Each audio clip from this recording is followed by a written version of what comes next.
2 minutes, 30 seconds remaining.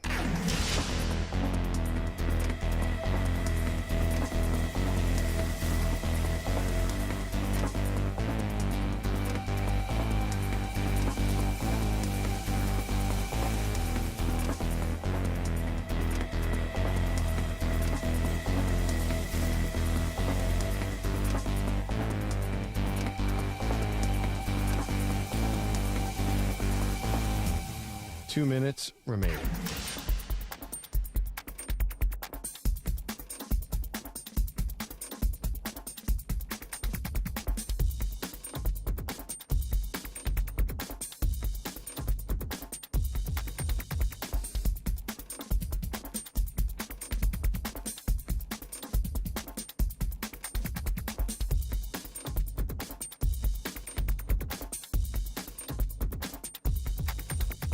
One minute, 30 seconds remaining.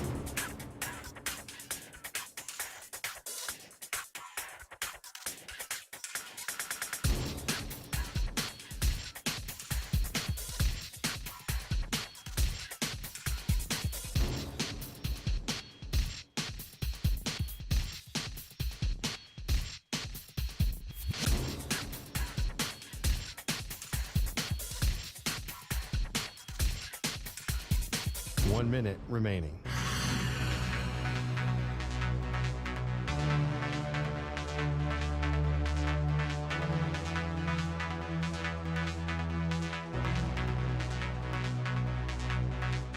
Forty-five seconds remaining.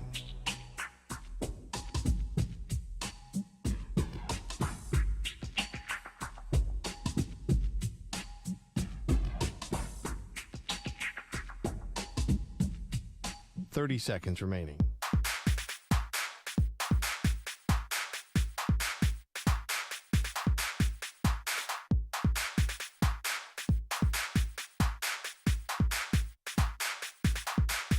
Fifteen seconds.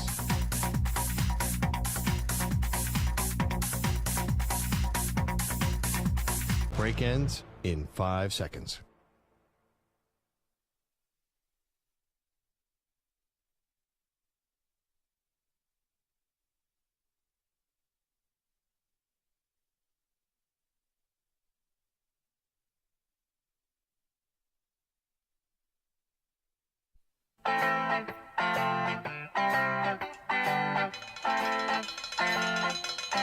This is insane because Perloff, you knew what you were signing up for. no, but okay. All of us did. I understand that, but I don't see people walking around like, oh yeah, my brother-in-law died from a ghost pepper. This has never happened. Grief. People are also telling me that after you eat these wings, be very careful if you go to the restroom. For men to go to the bathroom, you have to use your hands. That could be a very uncomfortable situation. It's bad enough for my throat to swell up. I don't want anything down there swelling up. Not for this. Maybe you do. I don't know. They are Maggie and Perloff on CBS Sports Radio. Amazing we survived that day. Welcome to Maggie and Perloff. Maggie Gray, Andrew Perloff. We're across the country on CBS Sports Radio. You want to watch the show? Come on in. YouTube.com/CBS Sports Radio. We're also on the absolutely free Odyssey app and SiriusXM channel 158. Last night, home run derby, major snooze. Ohtani, though, still the one thing that hovers over this entire Midsummer Classic. Yeah, so you have no Aaron Judge hurt. Mike Trout hurt. Bryce Harper hasn't been good enough. He came off injury. No Tatis. He's not there. So really, it's kind of like it's a one-star event, right? Is there a? I guess Ellie De La Cruz should have been there. Right, and he's not allowed to be there yet because they called him up late. They called him up too late. So I think even in a normal year, Shohei Ohtani would be the big story. But now he's like everything. He's the entire game. Well, and there's a reason why he's everything. Because right now, as we are less than a month away from the MLB trade deadline, this is now the story. Until football comes back and we can turn our attention to college football and the NFL, this is the number one story. Let's hear from Shohei Ohtani, who was asked yesterday by the media about his impending free agency. Now, just to tell you, this is through a translator. This is not Ohtani's actual words. When he was asked how important is winning. Yeah, those feelings get stronger year by year. It sucks to lose. He wants to win, so yeah, it gets stronger every year. Sucks to lose. It gets stronger year by year. Translation, he's gone. He's gone because out of here. Listen, for as well as the Angels started off the season, now they've really trailed off. They're 7 games back. They're 5 games out of the wild card, and they're 4th in the AL West, only behind the god-awful, historically bad Oakland A's. If I'm MLB, I pull a reverse Chris Paul. So the NBA said Chris Paul couldn't go to the Lakers because they'd be too good. MLB, I really want them to trade Shohei Ohtani because he is, as we just said, the face of the sport. You need him in the World Series and the playoffs, and this is completely unfair. I don't think it's going to happen with the Angels, at least no time soon. I don't know exactly why. So I feel like the whole sport needs to get him to a contender, and we need to see him in the World Series because it's like we're watching history unfold every time he takes him out. He's setting a new record. He's the most unique athlete. He is baseball's crown jewel, so get him where people can see him. Okay, but here's the thing. So if you're the Angels, stop kidding yourselves here. You must trade him. He's not re-signing with you. You cannot let what could be the one thing that could rebuild and not rebuild. You're going for it now. You're just not good enough.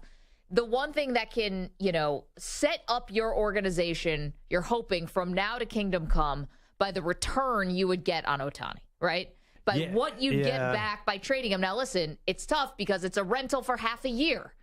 Less than that. But they get back a bunch of draft picks, right, which are very speculative in baseball. Who knows? You have to get as much as humanly possible and hope one of those guys turns into something big. Because the alternative is nothing.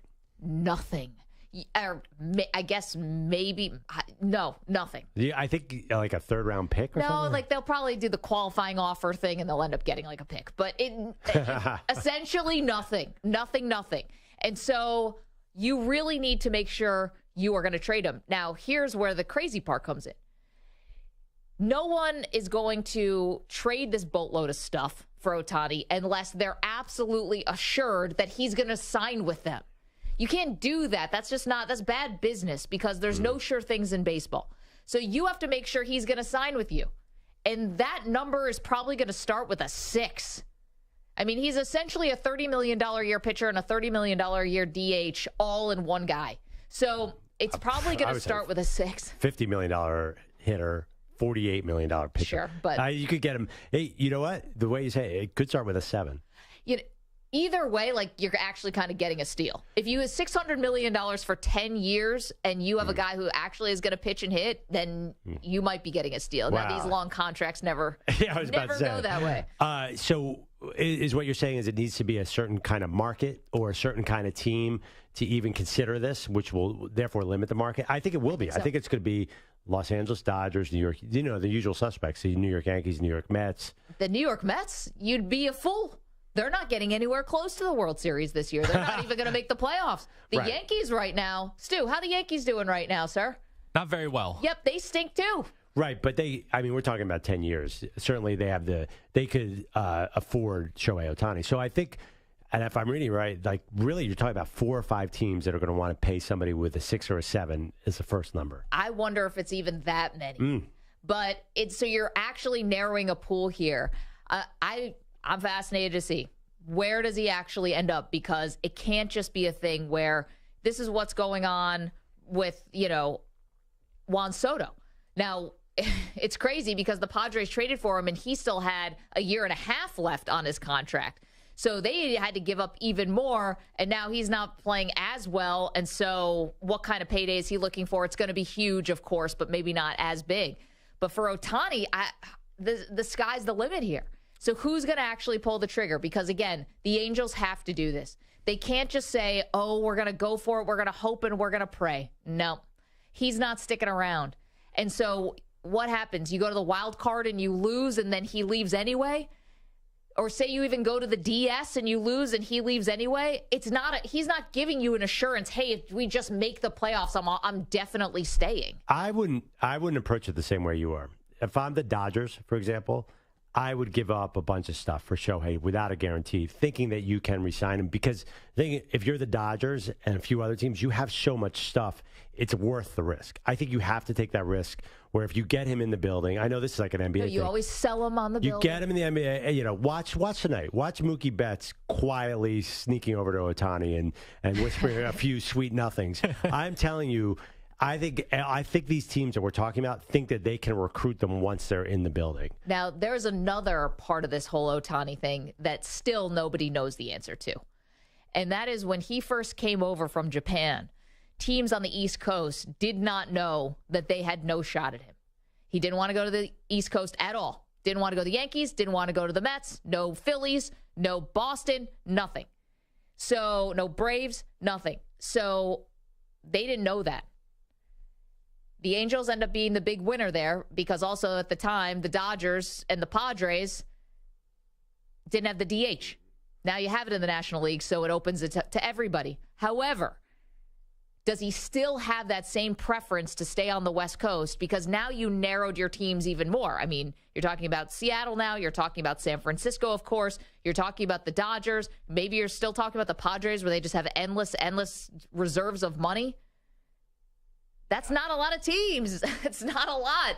I mean, these are teams that have shelled out big contracts in the past, but it's still not a lot of teams. There was an LA Times article today. It was basically an advertisement. It was Mookie Betts talking about what a great fit Ohtani would be on the Dodgers. Sure. It was, so I think, and then apparently somehow the Padres won in as well. I have no idea how, but I do think that's what tonight is about these All-Stars actually walking up to him and pitching him. I do disagree with you. I think you take the risk, give up everything for him for half a year. What's the worst that's going to happen? You're going to lose a bunch of prospects? Honestly, those prospects never really pan out. I mean, they're so speculative.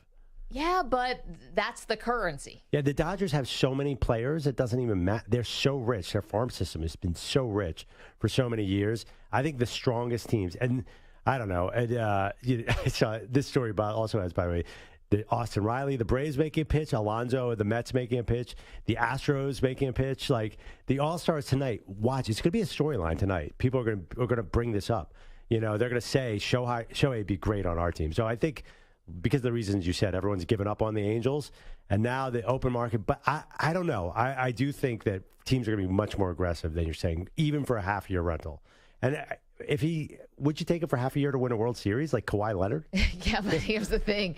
Basketball, first of all, that was like the weirdest championship of all time. Toronto. But there's just no sure thing. Yeah. It's just so much more, to me, fluke. The flukiest postseason is always hockey, but feels baseball has a fluke element to it. Sure, it would help to have Shohei Ohtani. I mean, I'll tell you right now, if they want to take Alec Boehm, third baseman Phillies, for Shohei Ohtani straight up, I'm in. Can you imagine in Philadelphia how many home runs he'd hit? That ballpark's tiny. Yeah, I know. Philly, Cincinnati, these places are bandboxes. The Mets stadium, your Mets, that stadium's way too big. They moved the outfield in. But it's confusing for David Wright couldn't hit a home run anymore. But then again, Shohei is a pitcher as well, so maybe it's a little... I know. Which interests are you feeding more? Unfortunately, Perloff, I don't think you're ever going to have that kind of conversation with the Phillies. Wait, what are you talking about? The Phillies spend as much as anybody. No, they do, but I don't think Ohtani wants to go. I don't think he wants to go to the West Coast, the East Coast. Pardon me. Yeah, and if he did, it would probably be New York, I would think. I mean, listen, Deshaun Watson and Russell Wilson didn't want to go to Philadelphia. Why would Shohei Ohtani? Don't forget LeBron James also spurned Philly. Yeah, but he was apparently looking at the schools. Yeah, sure. So, whoever started that rumor. 855-212-4CBS, 855-212-4227. I mean, sorry, Deshaun Watson was coming off like one of the worst. Yeah, 30 women had accused him of. He's like, nah, I'm good, Philadelphia. I'm fine. No, it's like 30 women are suing you or whatever it ended up being. And it's like, I can't handle those fans. It's yeah, like, I can't handle those. Yeah. You guys are really awful. In the chat, youtube.com/CBS Sports Radio. That's where you can interact with the show. Christopher Walker says, would love to see Ohtani be the first 30 home run hitter since Barry Bonds once he joins the Giants. Listen, the Giants were right there with Aaron Judge. Remember Arson Judge? Yeah. The tweet from John Heyman, the baseball insider, who had that Judge was going to San Francisco. It got Hal Steinbrenner, the owner of the Yankees, on the phone from Italy. He was meeting the Pope and got on the phone in the middle of the night to give Judge, what was it, 300 what Judge signed for? 380, whatever it was? I think 360. 360. I don't understand when you just said he'd be the first Giant to hit 30 home runs. That's what Christopher Walker says in the chat. I seem to remember another Giant who hit a lot of home runs. So, what do you mean? Has there not been a 30 home run hitter? A 30? Yeah, there was a 70 home run hitter on the Giants. No, he said since Bonds. Is that right? Oh, Yeah, that doesn't sound right, but I'm trying to look into that. That's kinda crazy. crazy. Well, Today's you want to MLB. know what? Maybe it is because yesterday our great debate series, as you'll recall, was top 5 Major League Baseball teams of the last 30 years. So, of course, you have to look at the San Francisco Giants, who won 3 titles in 5 years, 6 years. You got to look, and none of those teams ended up making our list because, well, they might have the best postseason pitcher of all time in Madison Bumgarner. The lineup was awesome, but it never had this huge, massive power. Buster Posey never hit 30. That's really interesting. What a weird coincidence. So, by the way, I don't think the Giants are getting well, maybe. I don't know. If he wants to stay out west, the Mariners seemed awfully fun last night. I was watching. The Mariners would be great. Everybody was so into it in Seattle last night. Maybe they could recruit him. Pete Tolna in the chat said Perloff is done with Ohtani if he doesn't end up with the Phillies. Yeah. You're dead to me. Yeah. You are that fair weather. Pete, I am definitely overly optimistic about Philadelphia sports. There's no way they're getting Ohtani. If you listen to Philly right now, they think they're getting Dame. They think they're getting Ohtani. You're not getting anybody. Just listen. FYI. Would the Angels be interested in a James Harden, Tyrese Maxey package? Someone take James Harden, please. It'd be hilarious if they threw in Harden. 855-212-4CBS, 855-212-4227. Let's go to the phones early and often here because Mike's in Southern California, wants to call in on Ohtani. Hi, Mike. How are you? Oh, excellent. How are you two? Good. You mad at me for saying the Angels have to trade Ohtani? Not necessarily. It's just kind of par for the course. Being an Angel fan for a long time, I've always been angry with them signing position players for a lot of money and then having so-so pitching. Yeah. But in this case, you have a number one starter and then you have a top hitter. And if Trout didn't get hurt, I think I would have traded Trout and added to Ohtani. Wow. Yeah. That's interesting. Mike, I kind of see where you're coming from. Thank you so much for the phone call. It doesn't make sense, but it's no, I don't. If you were going to be able to, if Trout didn't get hurt and maybe you're still on a trajectory to make the playoffs, I think then you're trying to sell Ohtani hey, we're just going to keep building and building. But that you got this terrible Anthony Rendon contract. And don't forget, a couple of years ago, this is how desperate the Angels were. Was it 2 years ago in the draft when they only selected pitchers? Yep. If that's you needed it, but that's also such a sign of how much you blew it in building your team that you're so desperate that every draft pick is a pitcher. That's terrible process. Yeah, and I'm not sure how many teams would want Mike Trout's contract. He's 31. He's due. He's in the third year of a 12-year, $420 million deal. And you know how those deals work, and they decline in value over the 30s. Totally. So I'm not sure that's the answer. Trading Mike Trout doesn't seem like an obvious answer for the Angels. I don't know what the answer is. Plus, he's now had injury stuff. Anyway. There's a lot also, too, about the pitchers. They haven't developed pitchers. There's a lot of team culture issues with the Angels that we know about. So a lot of that pitcher stuff is on them. And they should have developed 1 or 2 pitchers besides Shohei Ohtani by now. Of course. 855-212-4CBS, 855-212-4227. Okay, welcome to Weigh In on Ohtani. We also continue our great debate series today. As I mentioned, yesterday we did the top 5 Major League Baseball teams of the last 30 years. Today, we turn our attention to college football. The top 5 greatest college football teams of the last 30 years. Maggie and Perloff style. We do that next. Don't move. It is the Maggie and Perloff Show on CBS Sports Radio. You're in a 5-minute break.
3 minutes, 30 seconds remaining.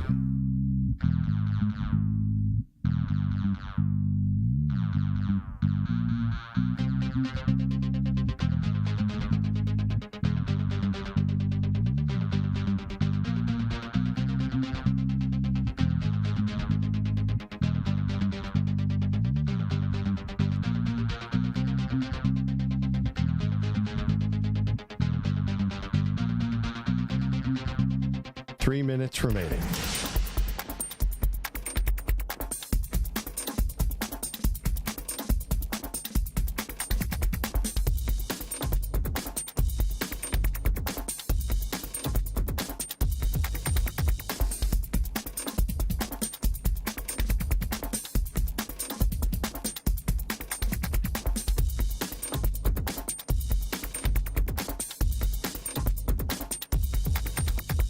Two minutes, 30 seconds remaining.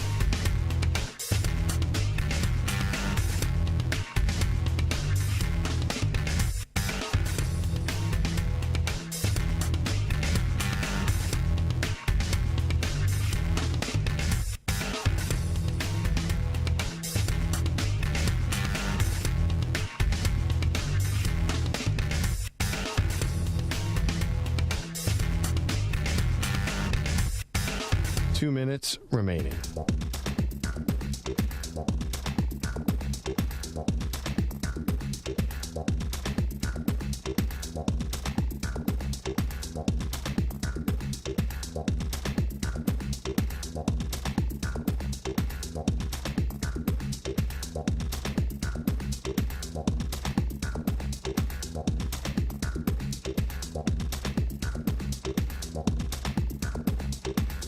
One minute, 30 seconds remaining.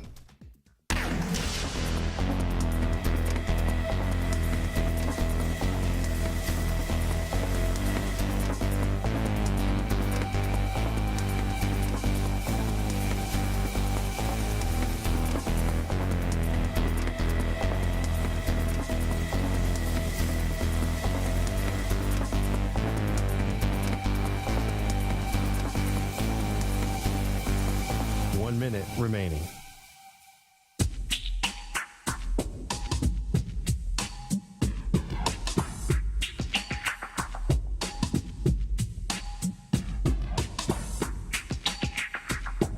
.45 seconds remaining.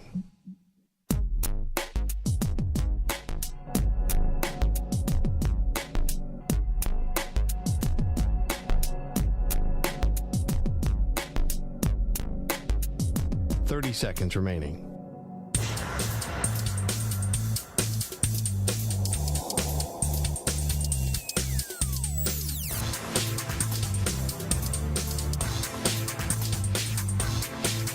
.15 seconds.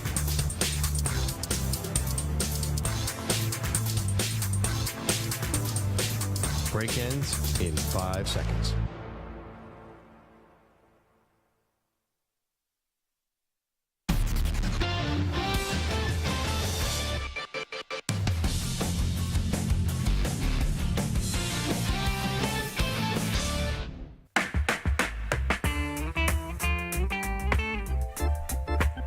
So I thought yesterday's list, Maggie, in our great debate series, the 5 greatest baseball teams of the last 30 years was tough. It was really hard. It was hard. I would say we definitely argued over that. Not even hold a candle to this list. Limiting to 5 for college football teams was impossible because when you look at the college football over the last 30 years, there are dominant teams, undefeated teams with just NFL players at every position.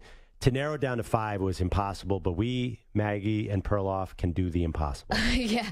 Can we, though? Mission impossible. We'll get to that later. But here's the thing. I wanted, before Stu hits the music and before we get into all this and we did our top 5 greatest college football teams of the last 30 years, I just want to let you know that number 1 on this list is currently under protest by me.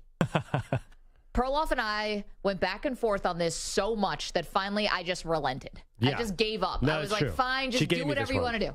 But how can this be under protest? I couldn't argue with you anymore. How can this be under? There's nothing to protest about this. Well, we're going to let the audience be the judge of that. So let me remind you, as we're going through these, number 1 is under protest. I might walk out of the studio. But when you Google the greatest college football team of all time, my number one is the only one that comes up. That's not true. And Google, what do they know? We're the ones doing the work. ChatGPT told me the same thing. I use AI. No, okay. Well, let's get into it. Okay. Go ahead, Stu.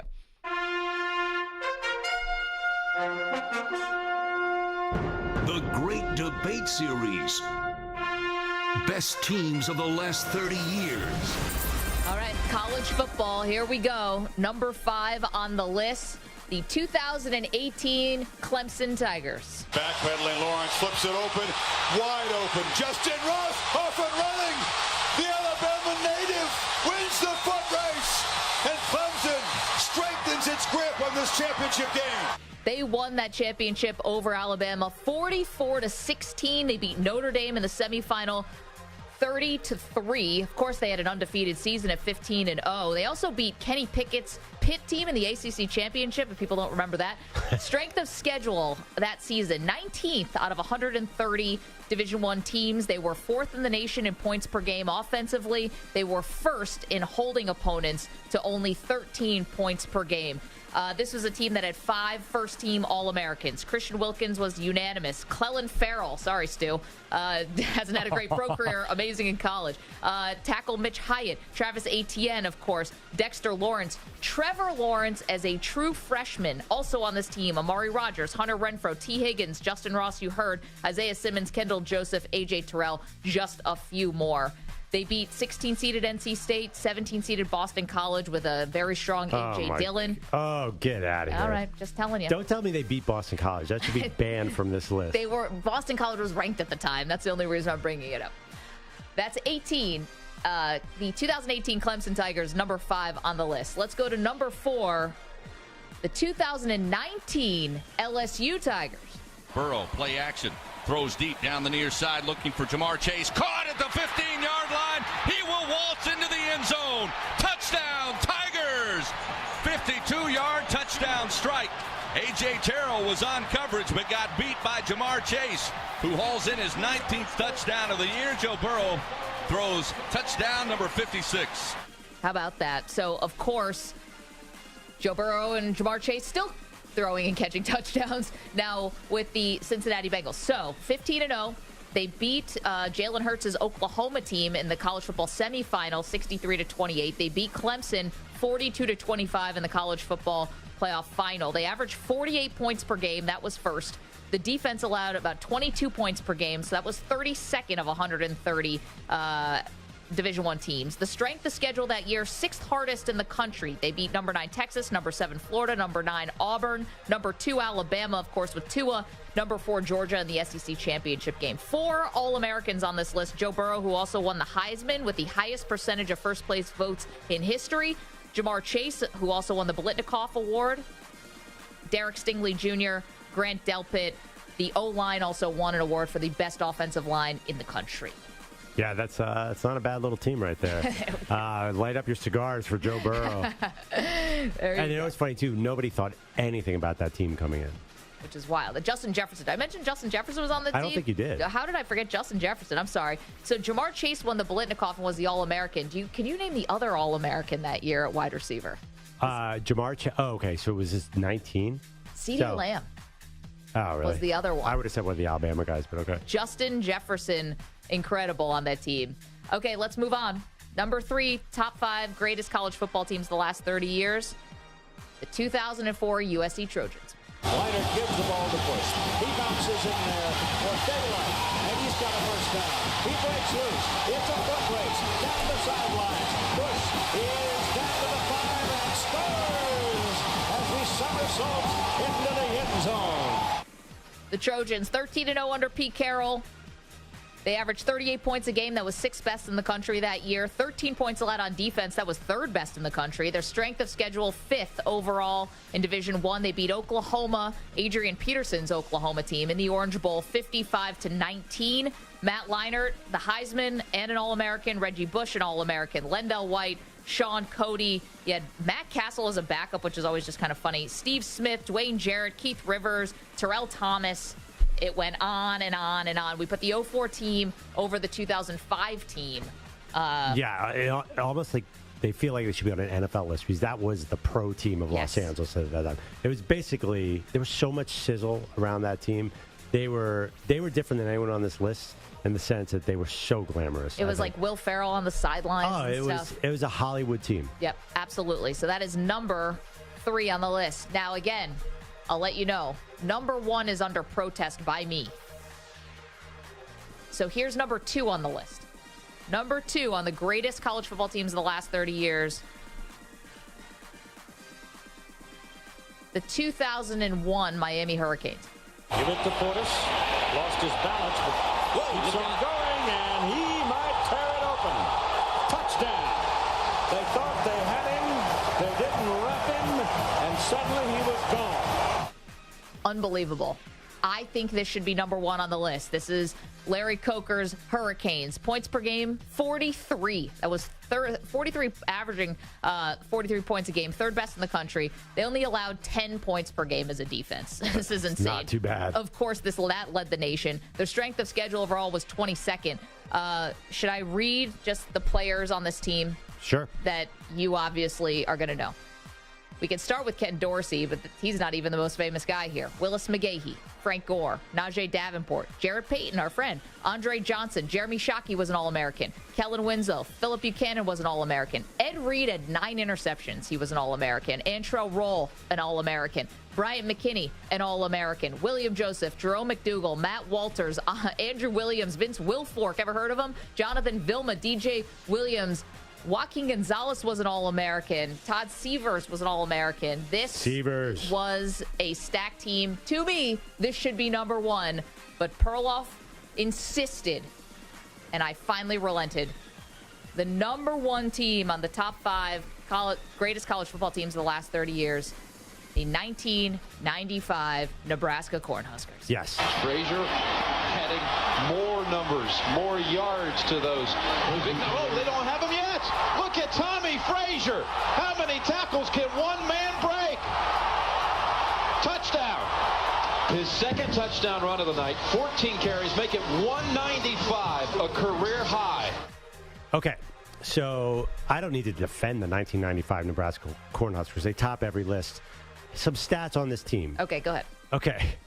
They average 53.2 points per game while allowing 14.5 points per game. Yeah. That's a 38-point differential. Yes. They were first in the country in offense and 4th in the country in defense that year. They this is one of my favorite ones. They outran their opponents by over 400 yards per game rushing to 78 yards for the other team. They had one of the top 5 coaches of all time, inarguably, Tom Osborne. Yep. And they had, I would say, without question, one of the top 10 college quarterbacks of all time in Tommy Frazier. Yep. Now, he got robbed of the Heisman, but I think later history looked back and said, wow, this was a really special quarterback. I also think 2 things happened. He didn't make the NFL because he had a blood clot in his left leg and could not continue. And also, 2, it was the Charlie Ward, Tommy Frazier, like, black quarterbacks were not viewed the same way back then, so he was not given a chance. They had Lawrence Phillips, who was as good as anybody on that Miami team at running back, and a freshman, I can't remember his name. Oh, yeah, Amon Green, who jumped in there. Yep. So they were trailing in 1 game all season. This was their closest game of the year. They're trailing to Washington State.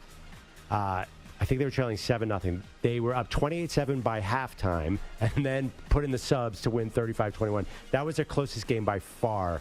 Nobody could touch him. And here's my real reasoning. I'm going to just lay it out there. Yeah, go ahead. Miami, if you put these 2 teams on a field together, Miami had all the future NFL stars. It's the greatest future NFL team. But Nebraska was so tough, I feel like they would maul them. It's a bit of a style versus skill argument.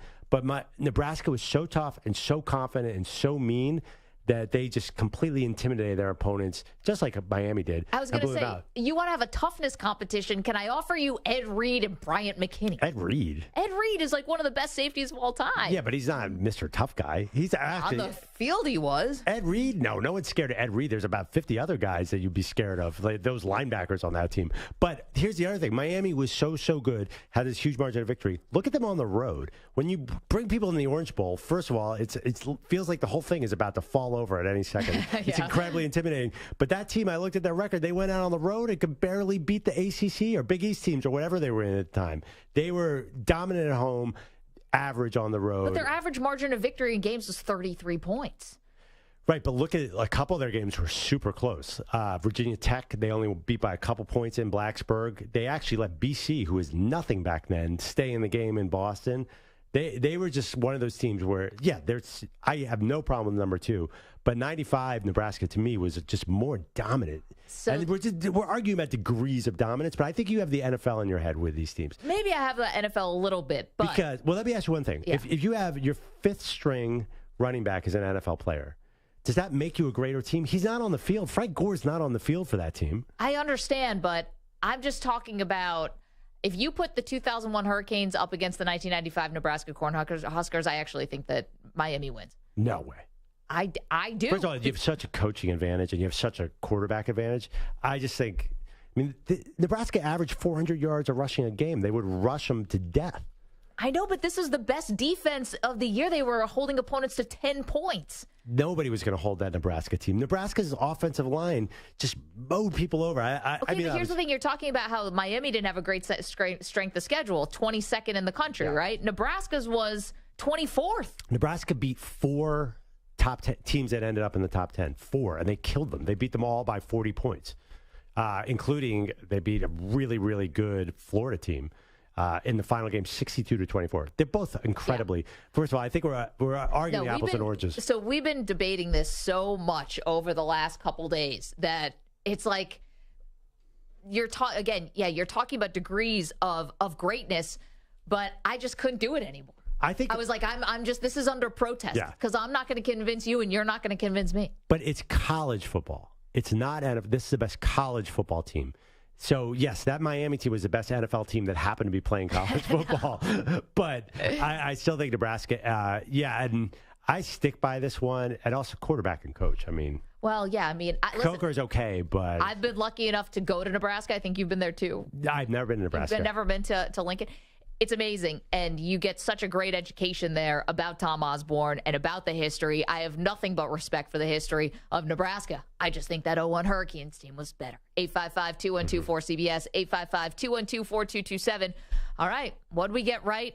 What did we get wrong? We actually have somebody from that Hurricanes team who is trying to call in. So, oh, great. Yeah. Let's go to break, and we'll get that all worked out. Your response to our top 5 greatest college football teams of the last 30 years after this CBS Sports Update with Rich Ackerman. CBS Sports Flash. And it's sponsored by Progressive Insurance. Save when you bundle motorcycle, RV, and boat insurance. Visit Progressive.com. The American League goes for its 10th straight win over the National League in tonight's All-Star game. During the 70s and 80s, the NL dominated, but that has turned over the last few decades with the AL winning all but 3 Midsummer Classics since 1997. Garrett Cole starts tonight for the AL. He's an All-Star for the 6th time, but has only made 1 previous appearance in the game back in 2015 when he was with the Pirates. The Yankees ace on cloud 9 for the opportunity to get the ball first tonight. It's just always something that I wanted to do, and I feel like, I'm physically able to do it, and I got an opportunity, and thankful that Dusty selected me. 11-game winner Zach Gallen of the Diamondbacks starts for the National League. Women's top seed and former champ Iga Swiatek fell in the quarters at Wimbledon to Elina Svitolina. American Jessica Pegula also falling to Marketa Vondrasova in 3 sets. And Novak Djokovic advancing with a win in 4 sets over Andrei Rublev. I'm Rich Ackerman. CBS Sports is everywhere, at home, in your car, and, of course, on your phone and tablet. Find us on your local affiliate, SiriusXM Channel 158, or the free Odyssey app. CBS Sports Radio.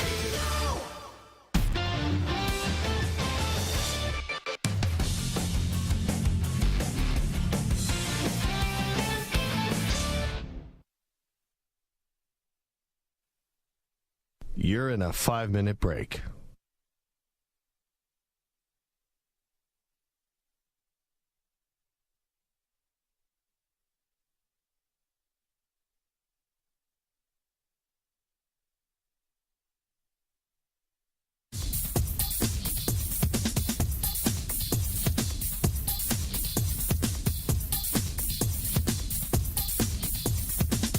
4 minutes, 30 seconds remaining.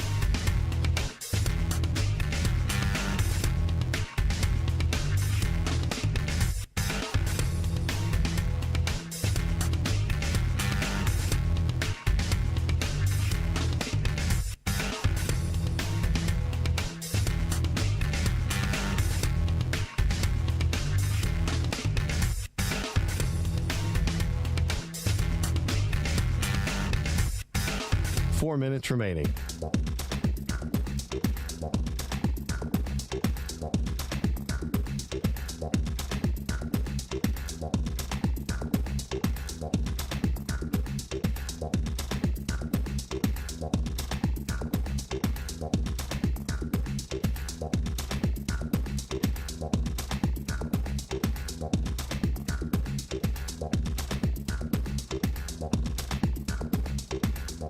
Three minutes, 30 seconds remaining.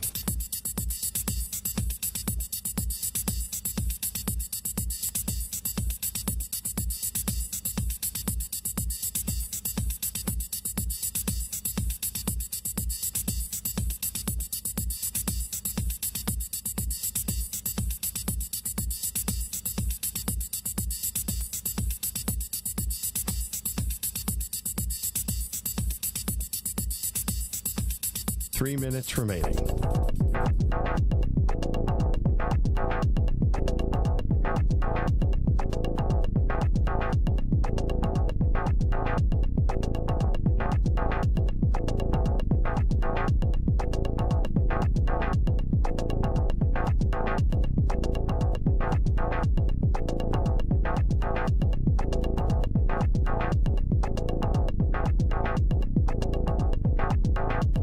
Two minutes, 30 seconds remaining.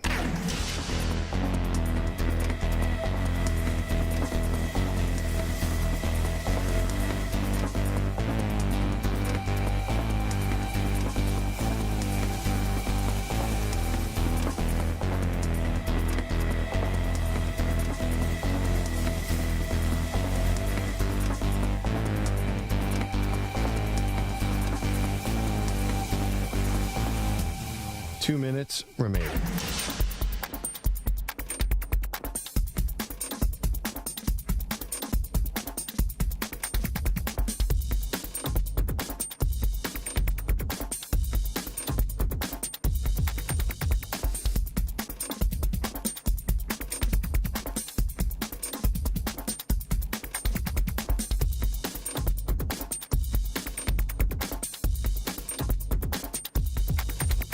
One minute, 30 seconds remaining.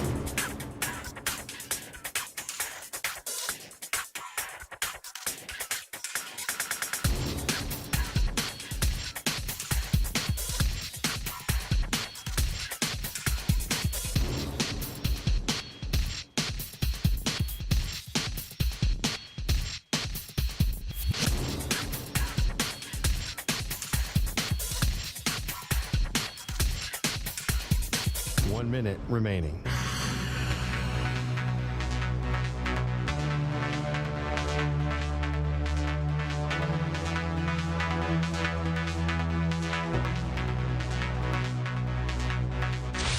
Five seconds remaining.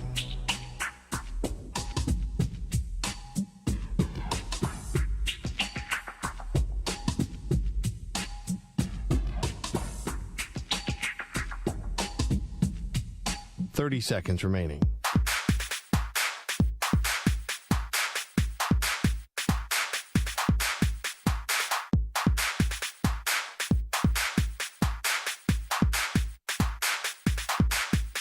$15 seconds.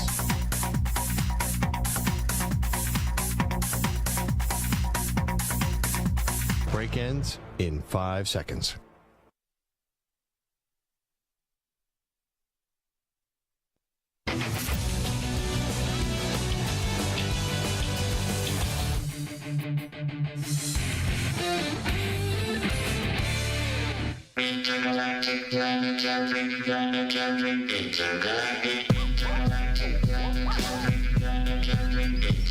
Welcome back to Maggie and Perloff. We just put out our list, the top 5 college football teams of the last 30 years. Maggie, you want to read it again really quickly? Absolutely, Perloff. I would love to, but keep in mind, number 1 on this list is under protest by me, even though I am the co-creator of this list, along with Andrew Perloff. Number 5 on the list, the 2018 Clemson Tigers. Number 4 on the list, the 2019 LSU Tigers. Number 3 on the list, the 2004 USC Trojans. Number 2, the 2001 Miami Hurricanes. Number 1, the 1995 Nebraska Cornhuskers. But again, I am protesting this. I just ran out of just patience. And I told Perloff he could have the Cornhuskers at number 1, but now we're so pleased to be joined by someone who I'm hoping is going to be on my side. So we have a former Hurricane on the line. Of course, you know him from his Chicago sports coverage as well, former NFL player Jarrett Payton, anchor at GN Sports, and former Cane. All right, Jarrett, you were on that 01 team, I believe, and I know there were pros at every position, but is that the greatest college football team in the last 30 years? Well, hello to both you guys, and yes, Pro, it's the greatest college football team ever assembled, man. Like, I have a hard time. I look at some of those other names of the teams that you guys listed before, and I get it. And I know it's objective to looking at the whole scope, right? But when you see 38 guys from a roster go to the NFL, 17 of those were first-round picks. And when you talk about names, it's not just, oh, this guy. We're talking about there were household names inside of the NFL, man. Ed Reed, Sean Taylor was his backup. Jeremy Shockey, Kellen Winslow Jr. was his backup. Those guys were running down on kickoff coverage. Just even in our running back room, it was Clinton Portis, Willis McGahee, and Frank Gore, who ended up being right behind my dad in all-time rushers in the NFL. I mean, the names and the list of names you go down were just ridiculous. And let's not forget, I just saw this stat not too long ago that popped up on social. Said how good were the 2001 Miami Hurricanes defense?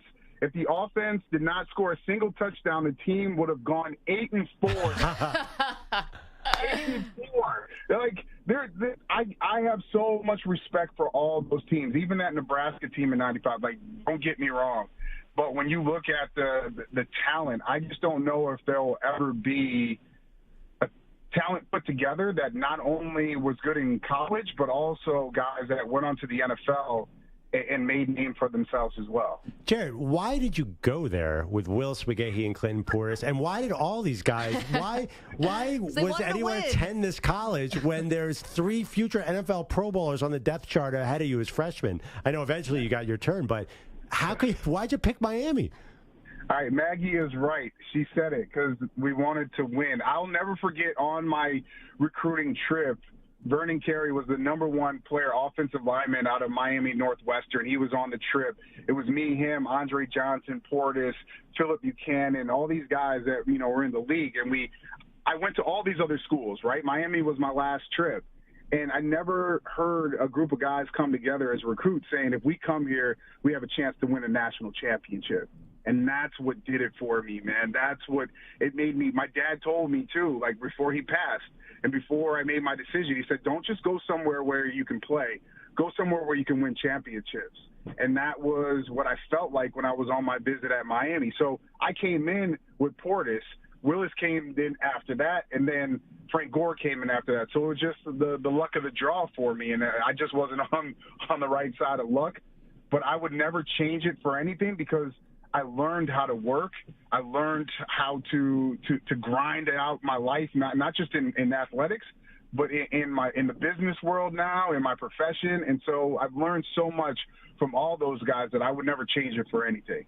Jarrett Payton is joining us. He was a member of the 2001 Miami Hurricanes team, also drafted the NFL, played in the NFL, now broadcaster WGN News in Chicago. And we're talking about our great debate series. Today we're doing college football, top 5 greatest college football teams of the last 30 years. And, it's interesting to me, Jarrett, about we tried with some other teams like in the 90s. Nebraska ends up being #1, the 95 Nebraska team.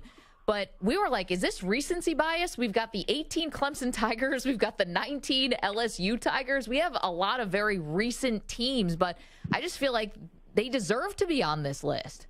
Yeah, I mean, it's it's rough. Everybody talks about that Nebraska team from the 90s and how amazing they were, the battles that they had with those Miami Hurricanes back in the 90s as well. I think for us who cover college sports, who love college sports, and what we've seen over time, especially recently, we've had some really, really good teams. And I think of the run that Alabama went on. I think sometimes we forget about that USC run that they had. And although they had some really good teams, their best team might not won a national championship, right? The team that went up against Texas and Vince Young. So, I mean, it's crazy. I think what Joe Burrow and that team, and that LSU team did is offensively was pretty nasty. And, would it be hard to go up against them? But I would take some of those guys like Vince Wilfork and DJ Williams and Antrell Roll and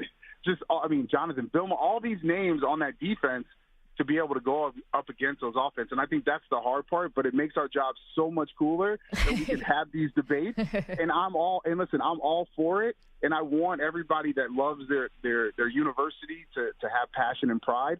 I am always going to go down with the ship when it comes down to defending my Miami Hurricanes, man, because being on that team changed my life, and being with those guys or seeing guys that I know, hopefully we're going to have more guys with gold jackets. I feel like what Frank did and what Andre Johnson did. Shout out to him. It's his birthday today. Andre Johnson, a beast in the NFL as well. These guys changed not only the way that I looked at football, but they changed the way that, swagger was in football as well. And to be a part of it is truly special. Fantastic stuff. Yeah. Jarrett, so you're in Chicago. What has been the local reaction to the Northwestern Pat Fitzgerald being fired news? It's crazy. And I'm yesterday, sorry I didn't get back to you, but by like 5:45 when the news broke, I was on every single newscast yesterday, and I was by myself. So it was crazy. I think it's mixed emotions around here in Chicagoland area. A lot of people are still trying to figure out and how it hit them with Pat Fitzgerald because of what he meant to Northwestern football, and not only just being a coach, but we're talking about for 17 years. We're talking about also a two-time All-American. I had a chance to be able to play linebacker there too. So his roots of being here are very, very strong. I still think people are trying to figure out how this all went down underneath his watch. Not really hearing from him yet, but now that he has got his legal counsel, I think now we're going to hopefully get a chance to really know what he knew and what everybody else knew, because as of right now, these are all allegations. And I think that's the hard part is people are trying to balance, what's right, how the university handled it, to trying to figure out how did Fitz not know this was going on in his program. I mean, for a guy that had a handle. And I think about it, you guys, it comes down to 10-year contracts. When you're getting those type of deals as a head coach, you're CEO of a football program. And whether it's fair or not, you're supposed to know everything that's going on. And when stuff happens under your watch, you're going to get blamed for it. But to me, that comes with the territory. I have nothing but a great relationship with Pat Fitzgerald. It's tough. This is all tough for me. And hopefully that we start to maybe learn a little bit more and what he knew as this process moves on. But it's been tough here in Chicago. Jarrett, by the way, we're doing NFL on Friday, but it's only we're doing NFL tomorrow. Oh, sorry, NFL tomorrow. But it's only the last 30 years. And you know why we only did 30 years? Because if you're going to debate the greatest NFL team, I mean, there's no debate. It wouldn't have been a debate. It's out of Chicago, and it's 1985, and I don't care what Miami says. Am I right? I mean, think about that, you guys. Like, I feel like I'm on the greatest college football team, and my dad, I felt like, was on the greatest NFL team ever assembled. So to me, like, that to me is the coolest thing ever. And yes, that 85 team was awesome. And hopefully at some point, Justin Fields can help us find a way to get back to that feeling again here in Chicago. Well, yeah, I was going to say, you guys are in a bit of a slump right now in Chicago. I mean, the Bulls are building up. Listen, all it takes, one great quarterback. Fields takes a big step forward. Love the trade from, and get DJ Moore. But, Jarrett, can't tell you how much we appreciate this. We know it was short notice. We know you're busy. So thanks for carving out time for us. And thank you. Yes, in my book, the 2001 Miami Hurricanes are the greatest team of the last 30 years. So you got me on your side. Maggie, anytime you want me on, I'm coming on because I love the fact that you sided with me. Oh, come on, Jared. There you go. Jared, thanks so much. Talk to you soon. See you guys. Bye-bye. Well, that's not fair. I mean, that's just completely. I mean, talk about bias. I mean, well, I have nothing to do with the Hurricanes. In fact, I was sitting up there in upstate New York watching the Hurricanes beat my Syracuse Orange like a drum. Big deal. Give me a break. So I still like them. Yeah, I'm just saying. I'm not you being biased. I'm saying we called Jarrett Payton was in the room. I know. Of course, he's going to say Miami. Well, we wanted a primary source. We had to go there, and he's around. Did I even forget to write Sean Taylor down in my notes there? I mean, well, hold on a second because I think I have Lawrence Phillips on the No, I don't. I don't have. Yes. I got to go. But Samter, book a Nebraska guy. There's a lot of them out there. Samter, call Amon Green. Actually, we did talk to Amon Green recently. We did reach out to him. 17 first-rounders on that team. By the way, it's crazy. That Nebraska team had 27 players on the roster played in the NFL. So it's not like that's a lot, too. Listen, all these teams, that's the thing. Every team on this list had incredible NFL success. But that should not be the main criteria. Now, the things we argued about, 2020 Alabama, 2005 Texas. There were a lot. Tim Tebow's Florida. 09 Alabama, too. 09 dominant. Alabama was excellent. This year's Georgia. Last year's Georgia. You know a team I like that gets into a lot of these lists? 94 Penn State. That did not. Kerry Collins was not awarded the title, but went undefeated and had 3 top 10 picks. And Kajana Carter, yep. And Kyle Brady and Kerry Collins. I mean, unbelievable teams. This debate raged on into the night. And I am protesting our own list. I think the Hurricanes should be one. Fair. 855-212-4227. 855-212-4227. Call us up. Tell us what we get right, what we get wrong. We'll talk to you on the other side. Plus more on this Pat Fitzgerald firing from Northwestern. Don't move. More Maggie and Perloff, CBS Sports Radio.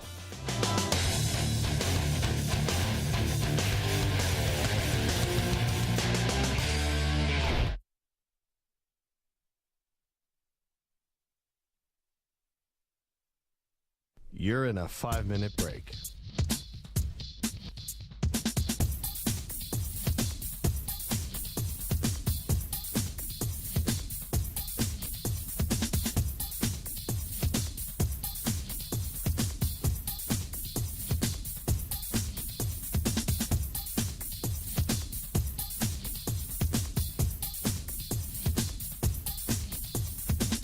Four minutes, 30 seconds remaining.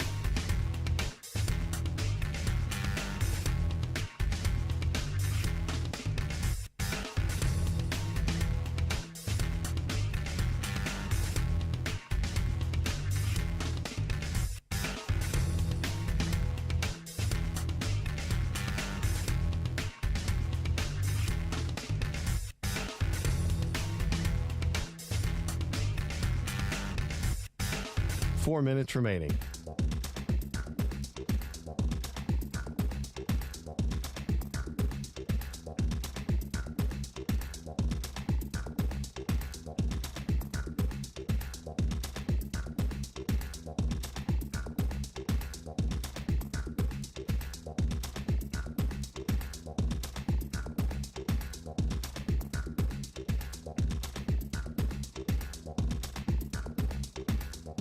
Three minutes, 30 seconds remaining.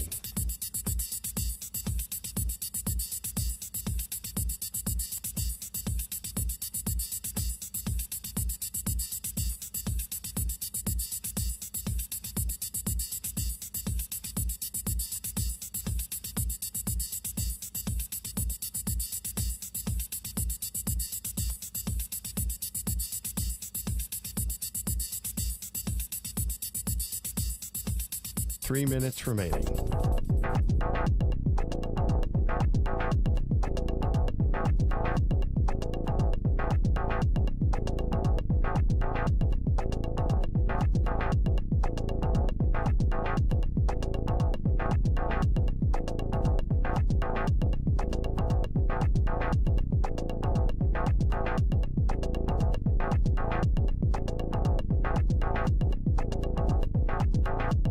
Two minutes, 30 seconds remaining.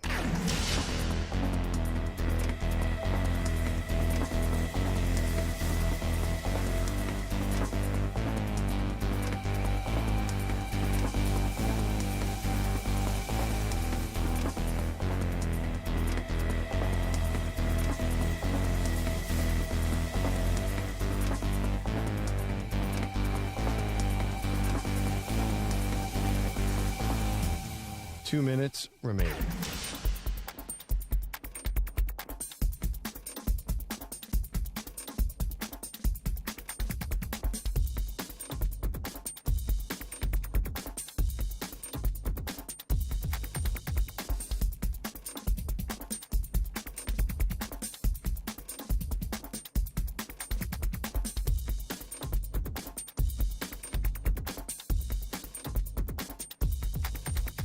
One minute, 30 seconds remaining.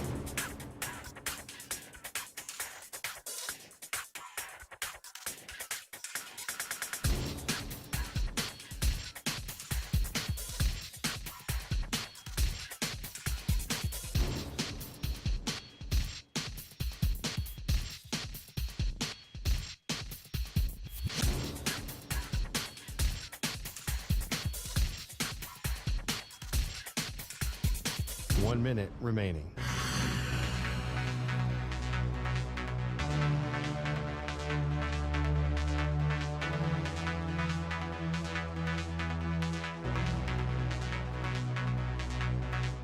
Forty-five seconds remaining.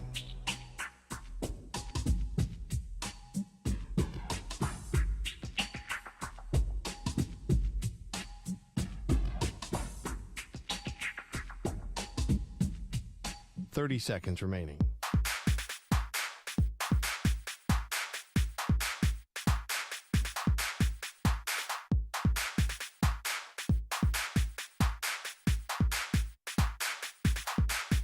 Fifteen seconds.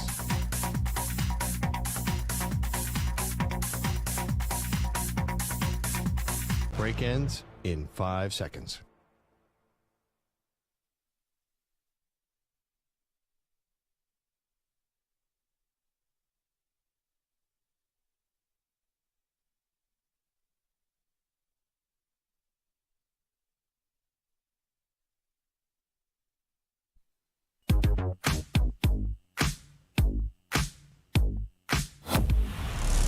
I thought me, Stu, Xander, Perloff all want to destroy the Carson Wentz poster. Nope. Uh-oh. And it turns out now someone's trying to throw dirt in our eyes. Not someone. From day one. This is my poster. I do not want to see it destroyed. Perloff is talking about doubling down and not just making this a Carson Wentz poster, but a Carson corner. We can't do it, guys. Please. Part of me is intrigued as to what's going to go into the Carson corner. No, don't do Sam. No. I never thought of calling it the Carson corner, but now I'm into it. Do you understand what kind of bad mojo that's going to bring to this studio? I think it should open up to other Carsons as well. Carson corner is going to be amazing. Stop. They are Maggie and Perloff on CBS Sports Radio. Welcome into the show. The great debate series continues today. The top 5 college football teams of the last 30 years. Jarrett Payton, son of Walter, just joined us. If you missed that, the Maggie and Perloff podcast is an excellent place to go. And he was on the 2001 Miami Hurricanes. Now, let me go through the list. Spoiler, they're on it. The list is thus. Actually, Stu, can we play the music?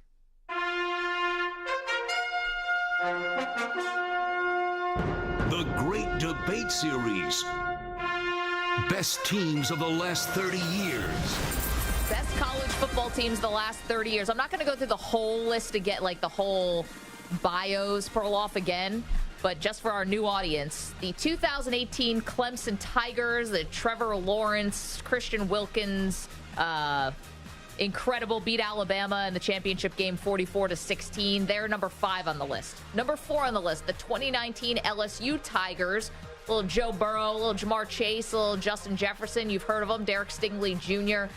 They beat Oklahoma and Jalen Hurts in the semifinal. They crushed Clemson in the final, 42-25. Burrow won the Heisman. Number 3 on the list, the 2004 USC Trojans, coached by Pete Carroll. Now, maybe the 2005 team might have been better in terms of collection of talent, but 04 is the one that won the title. They beat Oklahoma, the Adrian Peterson Oklahoma Sooners in the Orange Bowl, 55-19. Leinart won the Heisman that year. Reggie Bush, an All-American, along with several others. Number 2 on the list, the 2001 Miami Hurricanes, as I just mentioned. What did Jarrett Payton just say? That if the offense had never scored a touchdown, they still would have went 8-4? That's how good the defense was. They were number 1 in the country. They only allowed 10 points per game. They won by an average of 33 points. They had everyone from Willis McGahee and Andre Johnson and Jeremy Shockey and Sean Taylor and Ed Reed and Antrell Roll and Philip Buchanan and Bryant McKinney, Vince Wilfork, Jonathan Vilma, on and on and on it goes. This were an excellent team.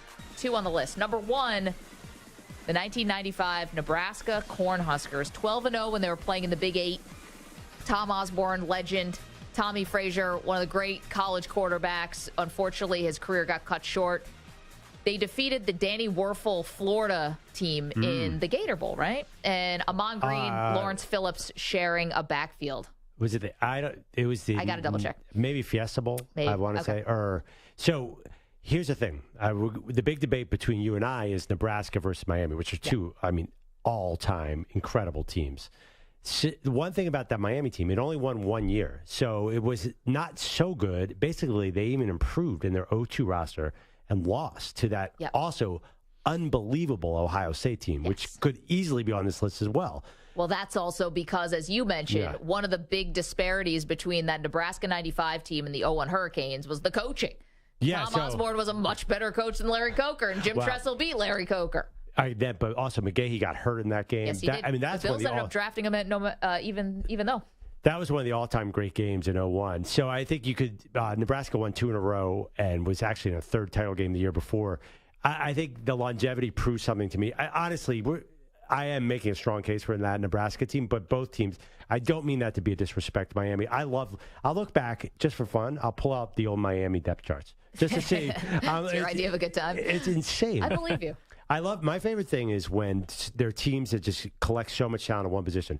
Clemson had DeAndre Hopkins, Sammy Watkins, and 3 other NFL wide receivers in a wide receiver room. Of course, Odell Beckham and Jarvis Landry were together at LSU.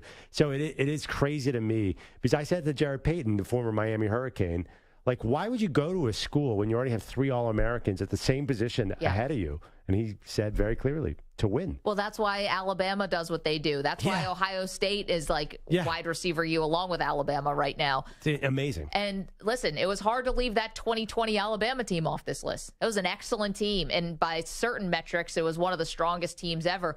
The 2005 Texas team, that was hard to leave off this list. This is difficult. They were so good. Let's go to the phones, 855-212-4CBS.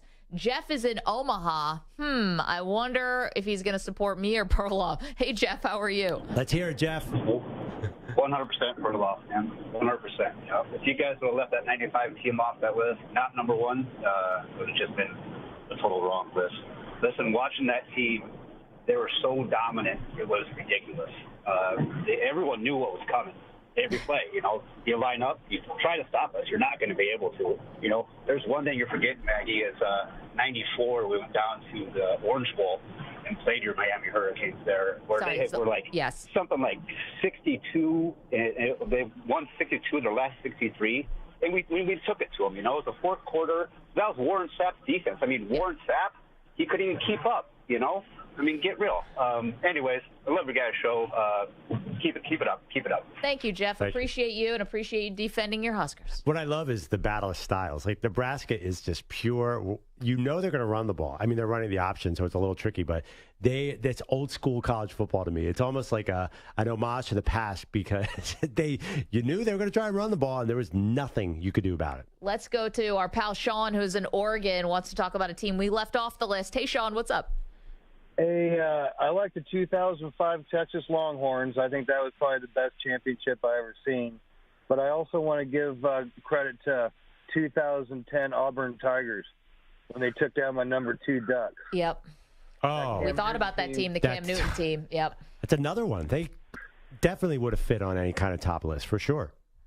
Have a great day, guys. You too, Sean. Take it easy, pal. Cam Newton rolled everybody, although that Oregon game was actually was not the best game for Cam. He played okay, but it was really close. No, that was close. The D'Anthony Thomas, remember when he rolled over a guy and somehow didn't hit the ground and was able to keep running? Yeah. I mean, not to be that person, dirt off my shoulder. I was on the sideline for that game in Arizona with Sports Illustrated. It was one of the great memories of my life. But Auburn and their defense wasn't as great, but they had Nick Fairley. Remember him? I do. They say one dominant defensive player, as I recall. But Nick Fairley.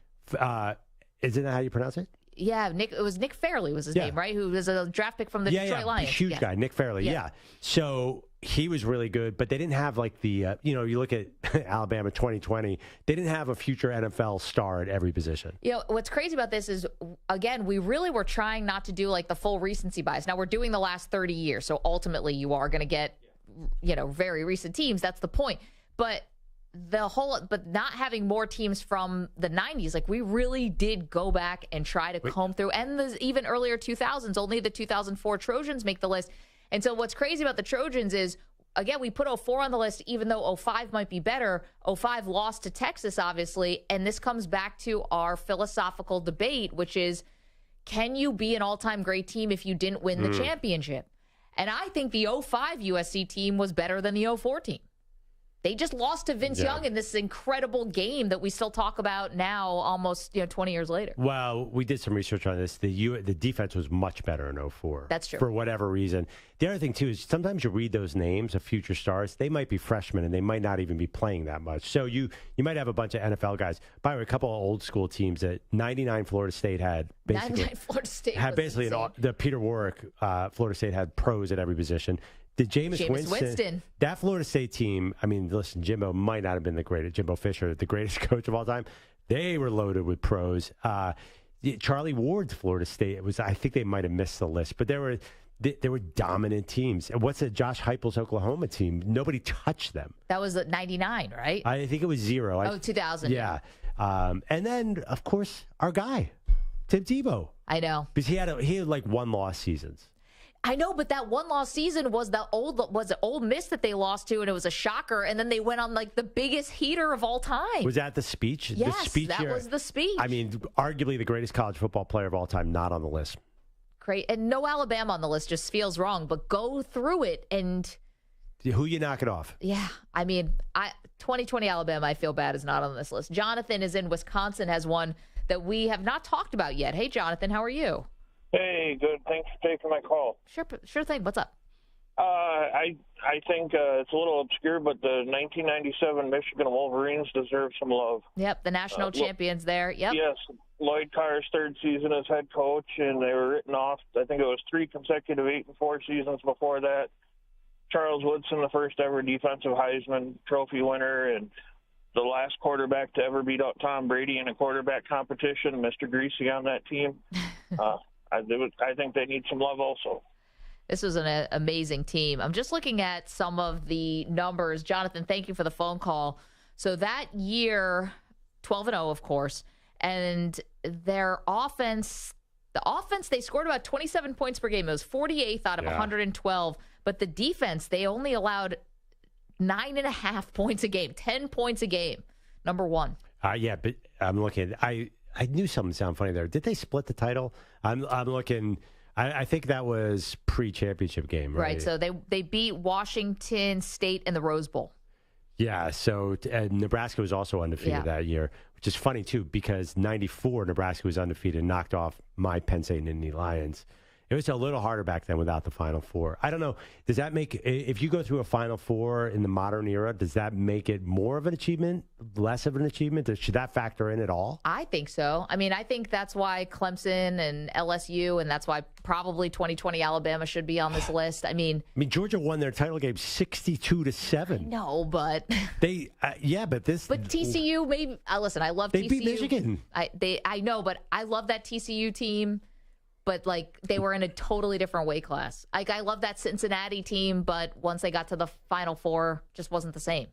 They're just not the same as those others. Yeah, I understand what you're saying. But they beat Michigan in one of the all-time great, fun games. And that totally Michigan team is loaded with pro. I mean, I'm just saying, you could look at Georgia, too, and make a case that they belong on there. Talk about pros, too.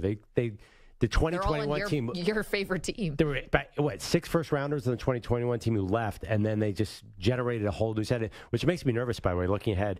I'm not betting against Georgia next year. I don't care who left for the draft. It seems like they're 3 deep at every defensive position. We're getting more here from the chat. Again, I'll go back to Christopher Walker, 2006 Boise State. Oh, feel-good team, but, I mean... They're not one of the all-time great teams. No, we could have done a top 5 feel-good teams. That's where you have Cincinnati, TCU, Central Florida. Yes, I mean, it's hard. You don't get a Villanova beating Georgetown in college football. It's just not set up that way. Yeah. But I'd say Boise State is one of the more famous Cinderella teams. Definitely. 855-212-4CBS, 855-212-4227. So you're welcome to weigh in on our list. We have a lot more to do, including what's going on, speaking of college football, with Pat Fitzgerald fired just a week after they said he was going to have a 2-week suspension in the middle of July. Now that has turned into Pat Fitzgerald being terminated after 17 seasons with the Northwestern Wildcats. This story is shocking in a lot of ways and not shocking in a lot of ways, if you catch my drift. Like, the idea that hazing and these kind of things go on in locker rooms, I think we would be naive not to think they go on. It doesn't mean they're not appalling, right? It doesn't mean that what happens in a locker room might seem kind of normal at the time for the people who are participating in it. And then when the outside world finds out about it, this isn't normal behavior. And you can understand why now 11 people have come forward. They've been anonymous, but they have gone on the record with the university and with the student newspaper to say that it was degrading. It was humiliating. And, you know, people talk about team building and knocking guys down to build them back up and all that stuff. But ultimately, there's no place for this kind of behavior. You can find another way to team build. You can find this was clearly crossing the lines. And even if Pat Fitzgerald, there's no smoking gun that he knew about this, he obviously should have known. Well, addressing what you just said, though, I think there is degrees of hazing, too. I'm sure hazing goes on in many, many programs. Yep. But some of the details of this are so jarring that it makes it a different case. I do think we're going to have to talk about that. Hey, what hazing is going on in other programs? But the thing with the purge masks and the sexual activity puts this kind of hazing in a different category. Absolutely. And the fact is, there were people who are extremely uncomfortable with it and who came forward. And this is not just one person with an axe to grind, as, you know, that was kind of labeled like this one disgruntled employee or a disgruntled player, which happens a lot with whistleblowers. It's not true. It was systematic. And now this is, I agree with you. There's got to be college football coaches who are incredibly scared today. And maybe this is the wake-up call that's needed to tell everyone, I might not know, but if it's happening, you got to knock it off right now, because it's not worth losing your job over, and it's not worth decimating a program over. I mean, is Northwestern going to win a game this year? This is going to completely set them back. I mean, they won one game last year. Right. I mean, Northwestern football now was never really a strong priority at that college, and now it's an afterthought. I honestly think, are they going to be able to field a competitive team?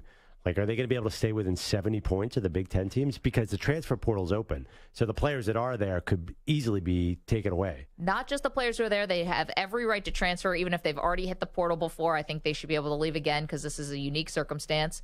Normally, you can just hit the portal one time without having to sit out. Secondly, if you committed to Northwestern, I think you can also get out of that commitment. Right. You should be able to. And third of all, I'm sorry to go third, but also some of these players are the ones who are doing these acts. So, like, are they going to stick around? The organizers of the quote-unquote what's called running? Like, I mean, I would think some of them, the program, I think has to look into that and say, wait, you did this to who? I mean... Well, it's against the rules. Like, if this is considered a violation and an assault, it is against the rules of the university, so they would have to be held accountable. It's not just going to be Pat Fitzgerald, but he, as obviously as the head of the program, has to be held accountable here. And it's obvious from his statement, which was very lawyered up, that he's definitely going to sue. This is going to go on and on and on. And it's a changing world. You know, I know there's a lot of people out there who will say, oh, locker room talk, and this is what happens in a locker room, and you don't know. And you're right. I don't know. And I've never been in this kind of locker room situation. But the world's changed. And if you feel uncomfortable now, you're allowed to speak up about it. Whereas perhaps even just a few years ago, you felt like you had to keep it quiet and silent and suffer in silence, and people don't want to do that anymore. Yep. And that's their right. 855-212-4CBS, 855-212-4227. All right.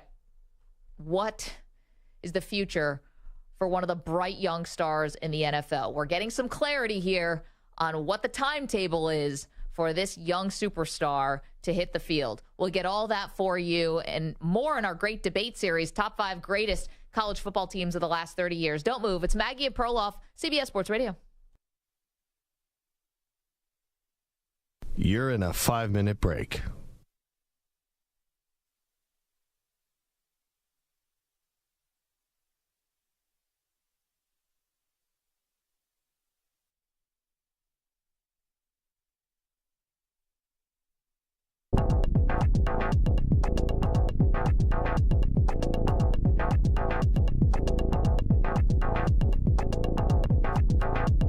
Four minutes, 30 seconds remaining.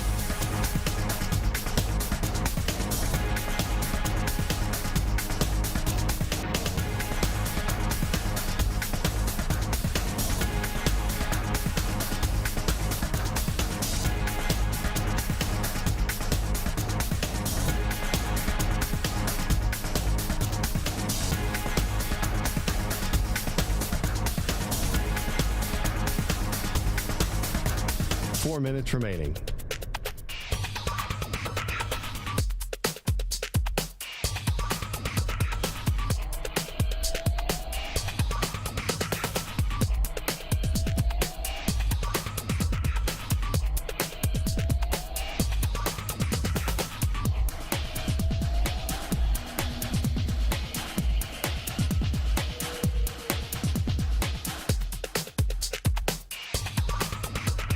Three minutes, 30 seconds remaining.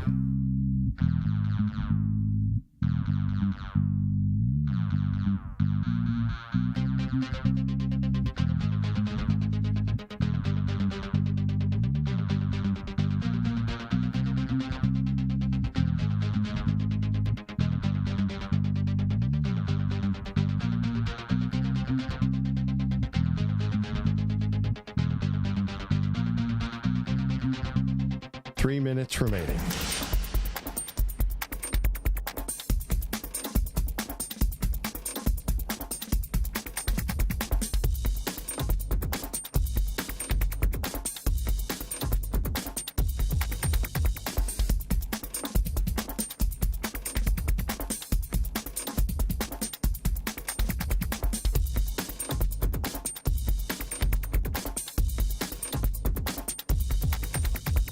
Two minutes, 30 seconds remaining.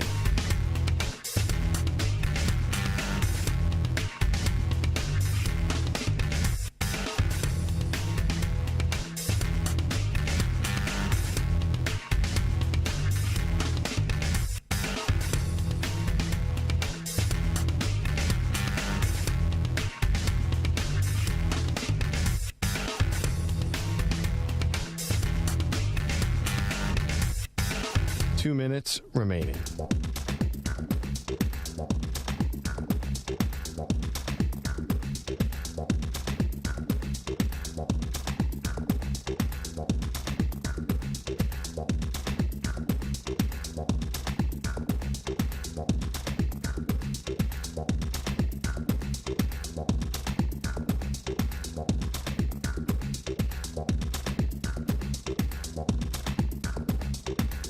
One minute, 30 seconds remaining.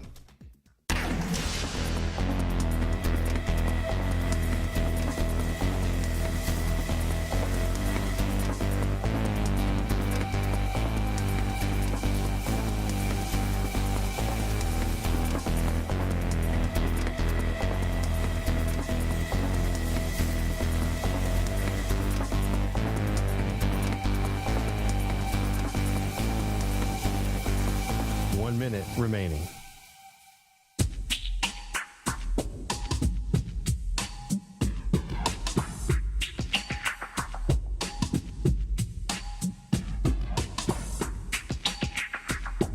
Forty-five seconds remaining.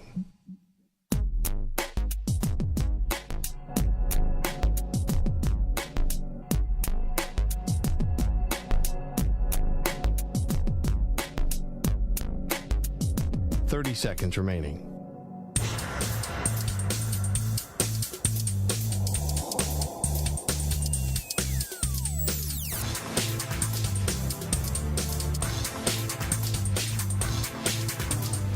Seconds.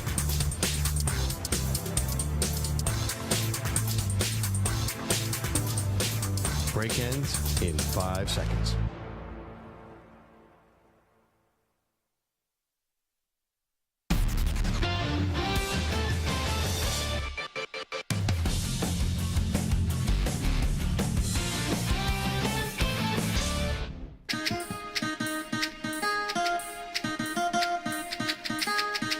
The Defensive Player of the Week is sponsored by the Navy Federal Credit Union, who proudly serves the armed forces, DoD veterans, and their families. Their members are the mission. Learn more at NavyFederal.org. I got it. I'm all over this. Oh, all right. Who did Stu pick?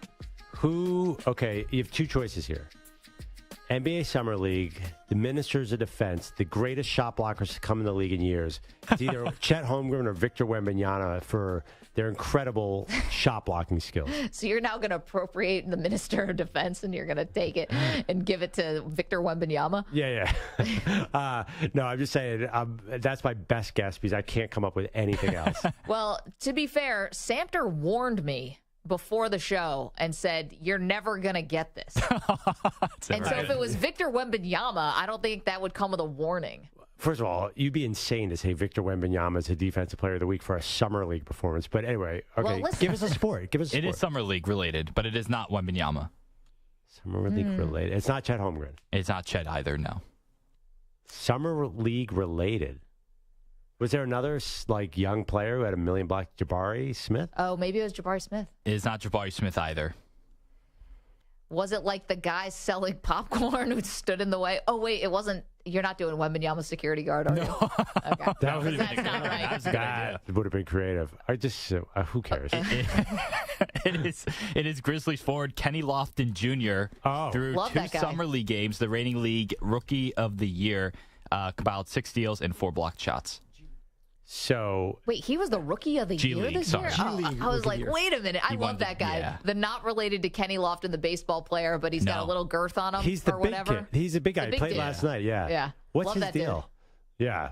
He does everything, steals and blocks. So he had, give me those stats again. Through 2 games, 6 steals and 4 blocked shots. Yeah, but I mean, Holmgren and Wembanyama were blocking way more shots. What's your deal? Way more? I don't think so. But as you said, you can't give it to Wembanyama. Well, did Holmgren have 4 blocks in 5 minutes or something? Wembanyama has 8 blocks in 2 games, so he's up Does he there. have 8 blocks? And how many He doesn't have the steals. He only has 1 steal. Look at Chet killed Holmgren. him. Chet Holmgren has a lot of blocks too. How does Wembanyama have any steals is the question. He's foot taller Well, he's than got everybody long else. arms. You could get in the passing lane. No, I know, but his whole body just doesn't make a lot of sense to me. But it works. It works. You have to share that headline you just told me about Wembanyama. Well, I was looking for it, actually. I want to make sure I got the story right. Okay. Maybe, Stu, maybe you saw this about the agent doesn't want him to put on the weight now, that he wants to put on weight, and the Spurs are going to want him to put on weight. But now it turns out maybe there's a difference of opinion about how much he should be adding to his frame. So, Oof. Oh boy, that's not awesome. But I want to make sure I'm getting that story correct. In the meantime, while you guys are looking that up, let's get to a little NFL where Jim Irsay, who you're never sure what he's going to say, was talking about his new star quarterback, Anthony Richardson, on the Pat McAfee show. For Anthony Richardson, it's going to be tough. We know that, but he has to play to get better. I mean, there's no question. Gardner could come out and, obviously play better early on, just being a veteran. But we have to get Anthony on the field, and that's, Shane's call when he decides to do it. Well, it doesn't sound like it's Shane's call. It sounds like the owner just said, you better play the rookie to me. That's what I heard. It sounds like you got a rookie head coach who's not going to hold a lot of weight in the organization. It sounds like you've got basically the next great thing. You're not sure, but you might. Well, and it's one of the most exciting things to happen since Andrew Luck. The issue is, I think a running quarterback can steal some wins early in his career. Yep. So Anthony Richardson, although Justin Fields almost hit the record for rookie rushing yards or quarterback rushing yards, and they didn't win anything. Yeah, they had the top pick. I think Richardson did not throw the ball a lot of Florida, so maybe he'll need time to learn to throw, but he can make up for it running. That's really here's what the issue. Shane Steichen, I think, is a great offensive coach. Their new coach, a former Eagles coordinator. Yeah. I would like to see him take his time to develop Anthony Richardson. Jalen Hurts didn't go in immediately, who was a former Eagle. And, Steichen... but that's because they had Wentz, who they were paying all that money. This is Gardner Minshew is the only thing standing in the way. But there is a merit to slowly developing a guy, because it's very possible that Richardson goes out there and is completely not ready. Listen, I love it. I think it's great where if you're Patrick Mahomes and you can sit behind, Alex Smith. And learn from Alex Smith. But at the same time, I did watch Josh Allen, who was not very accurate, and coming out of college and really had to learn a lot on the job. And quite frankly, didn't even really improve until Stephon Diggs got there. Like, there is something to be said about just learning on the job. And when you are the guy, like, just step in and be the guy. Plus, he's huge. So it might not, listen, he could still get hurt. But it's not like a Bryce Young situation where you're maybe worried about potential durability. Like, let him go. Yeah, I mean, truth is, they're going to let Bryce Young go as well. That's true. I could never. I'm not tuning into Gardner Minshew playing for the Colts. If Minshew's the starting quarterback for the Colts, there's nothing against him. That's an immediate turn the channel. I mean, who would possibly care watching Gardner Minshew on the Colts? I mean, it doesn't have to be like that. But, yeah, I mean, Anthony Richardson is probably the most exciting player of this rookie class. Yeah, I think so. C.J. Stroud is sort of, he feels more veteran, and he'll probably be better. Bryce Young might be more exciting. I'm excited to watch Bryce Young. I think the Panthers are going to win the division. It's possible. Okay. Bet?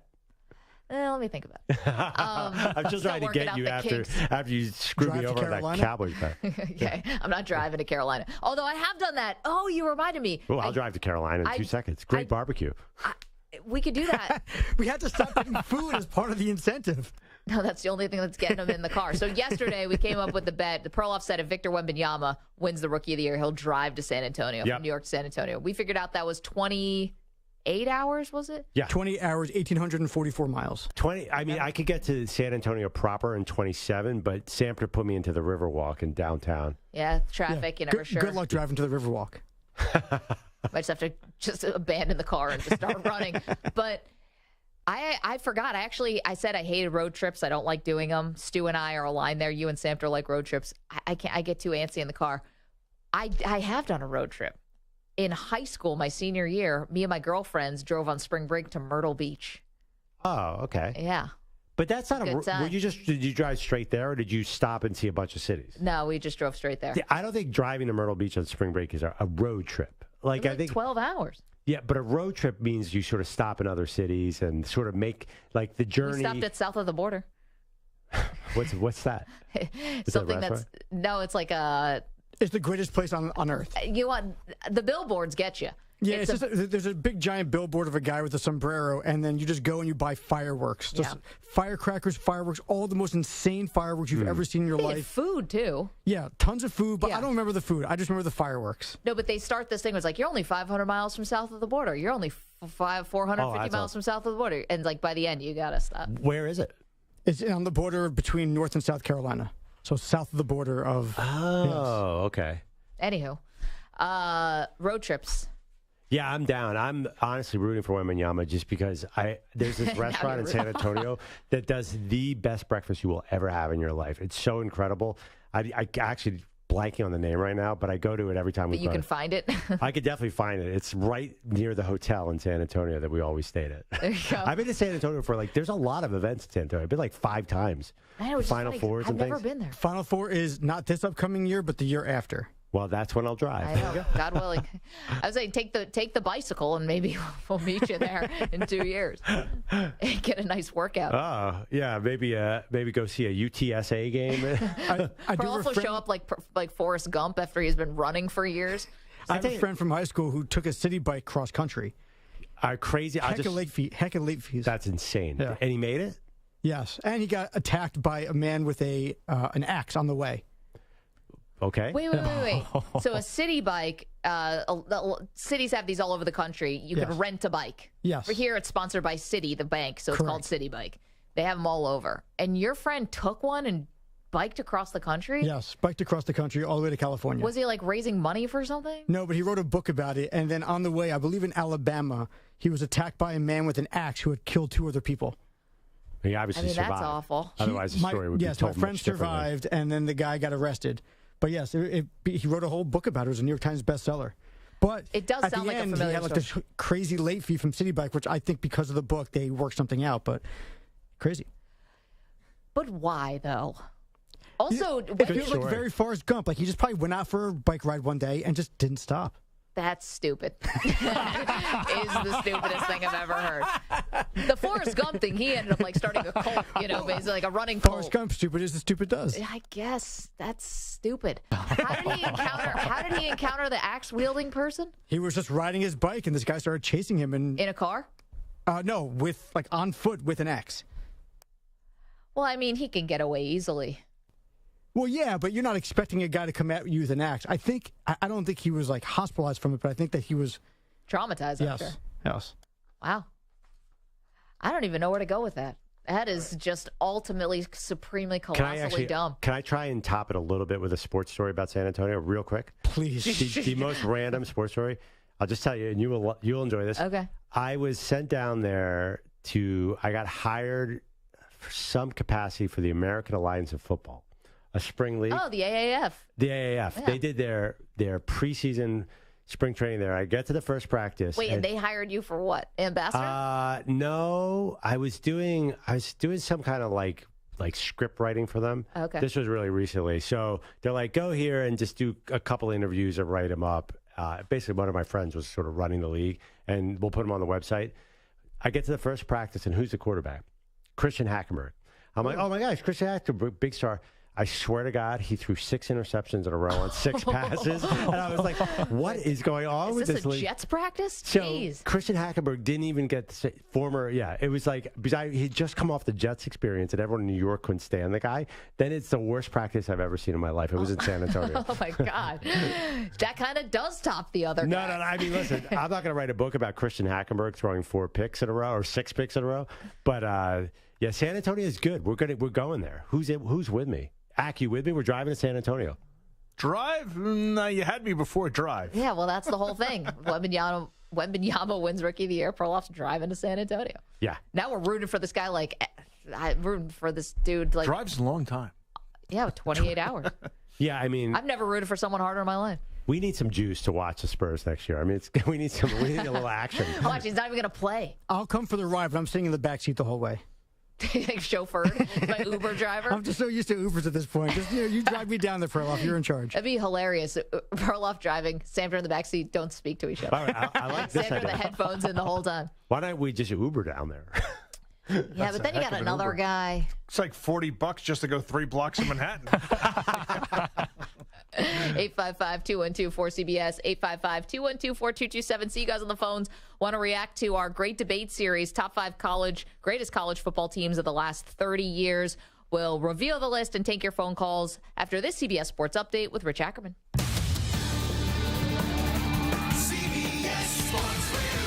Sports Flag. Oh, baseball's best and brightest will be on display tonight in the All-Star Game, and the starting lineups are dominated by 3 teams. The Rangers have 5 starters for the AL, while the NL lineup features 3 Braves and 3 Dodgers. Among them, Freddie Freeman, who was selected 4 times when he was in Atlanta, the first baseman making his 2nd straight appearance as a Dodger, and said the experience never gets old.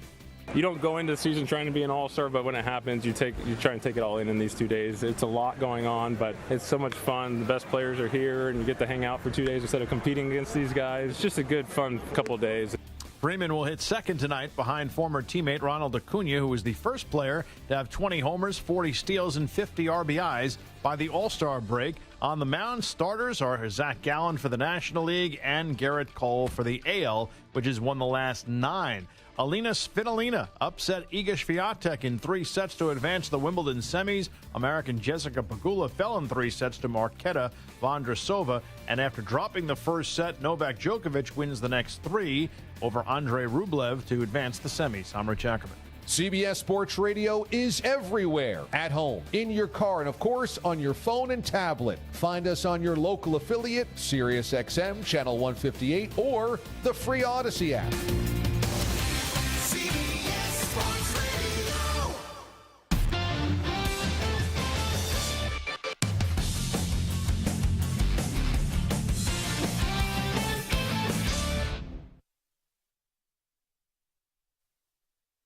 You're in a 5-minute break.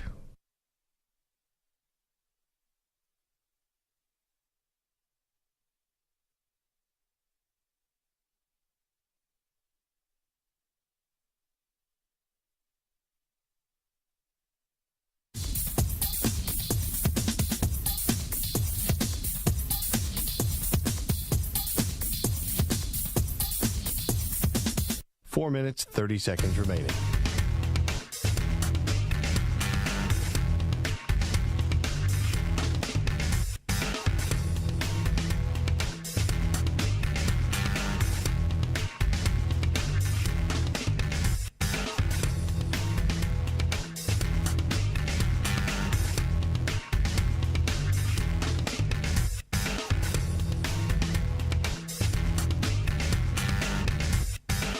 4 minutes remaining.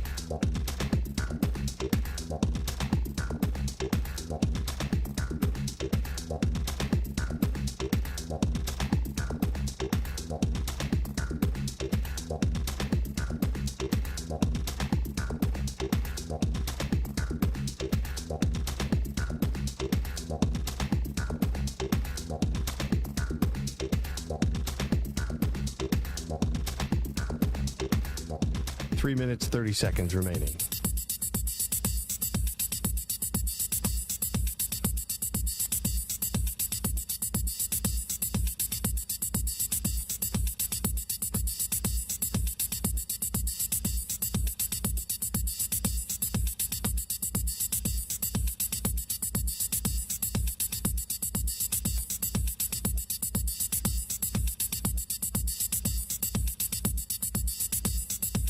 Three minutes remaining.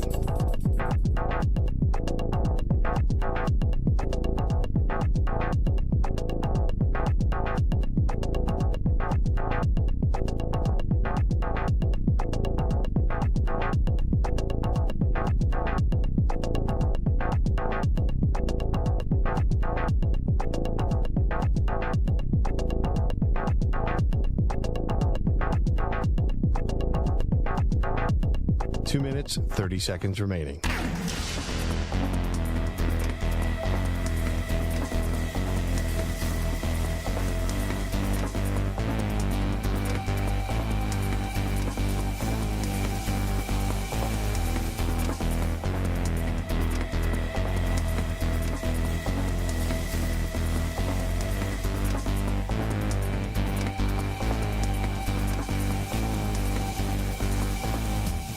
Two minutes remaining.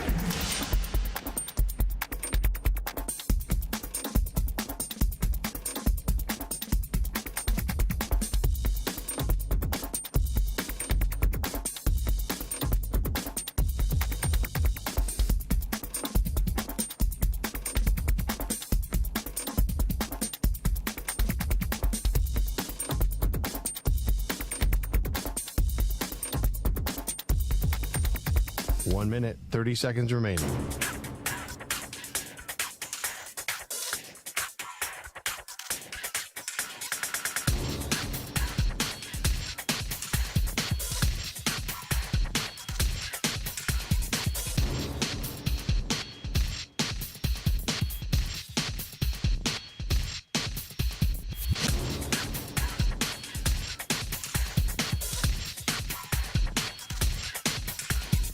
One minute remaining.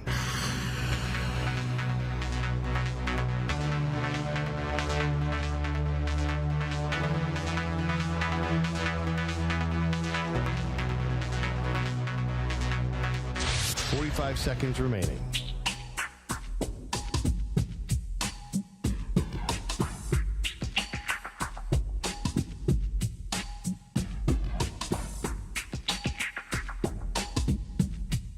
Thirty seconds remaining.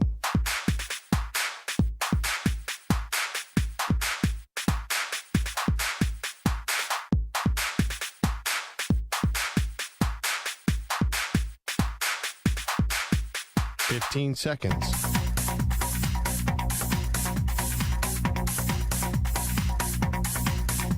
Break ends in 5 seconds.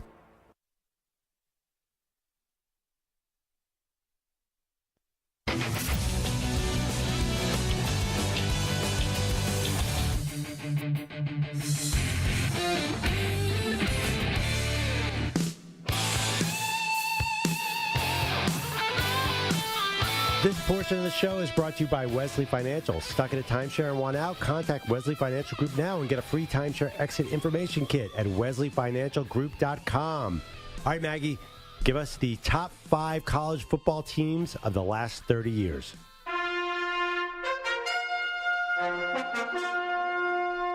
The Great Debate Series. Best teams of the last 30 years. Any excuse to play the music.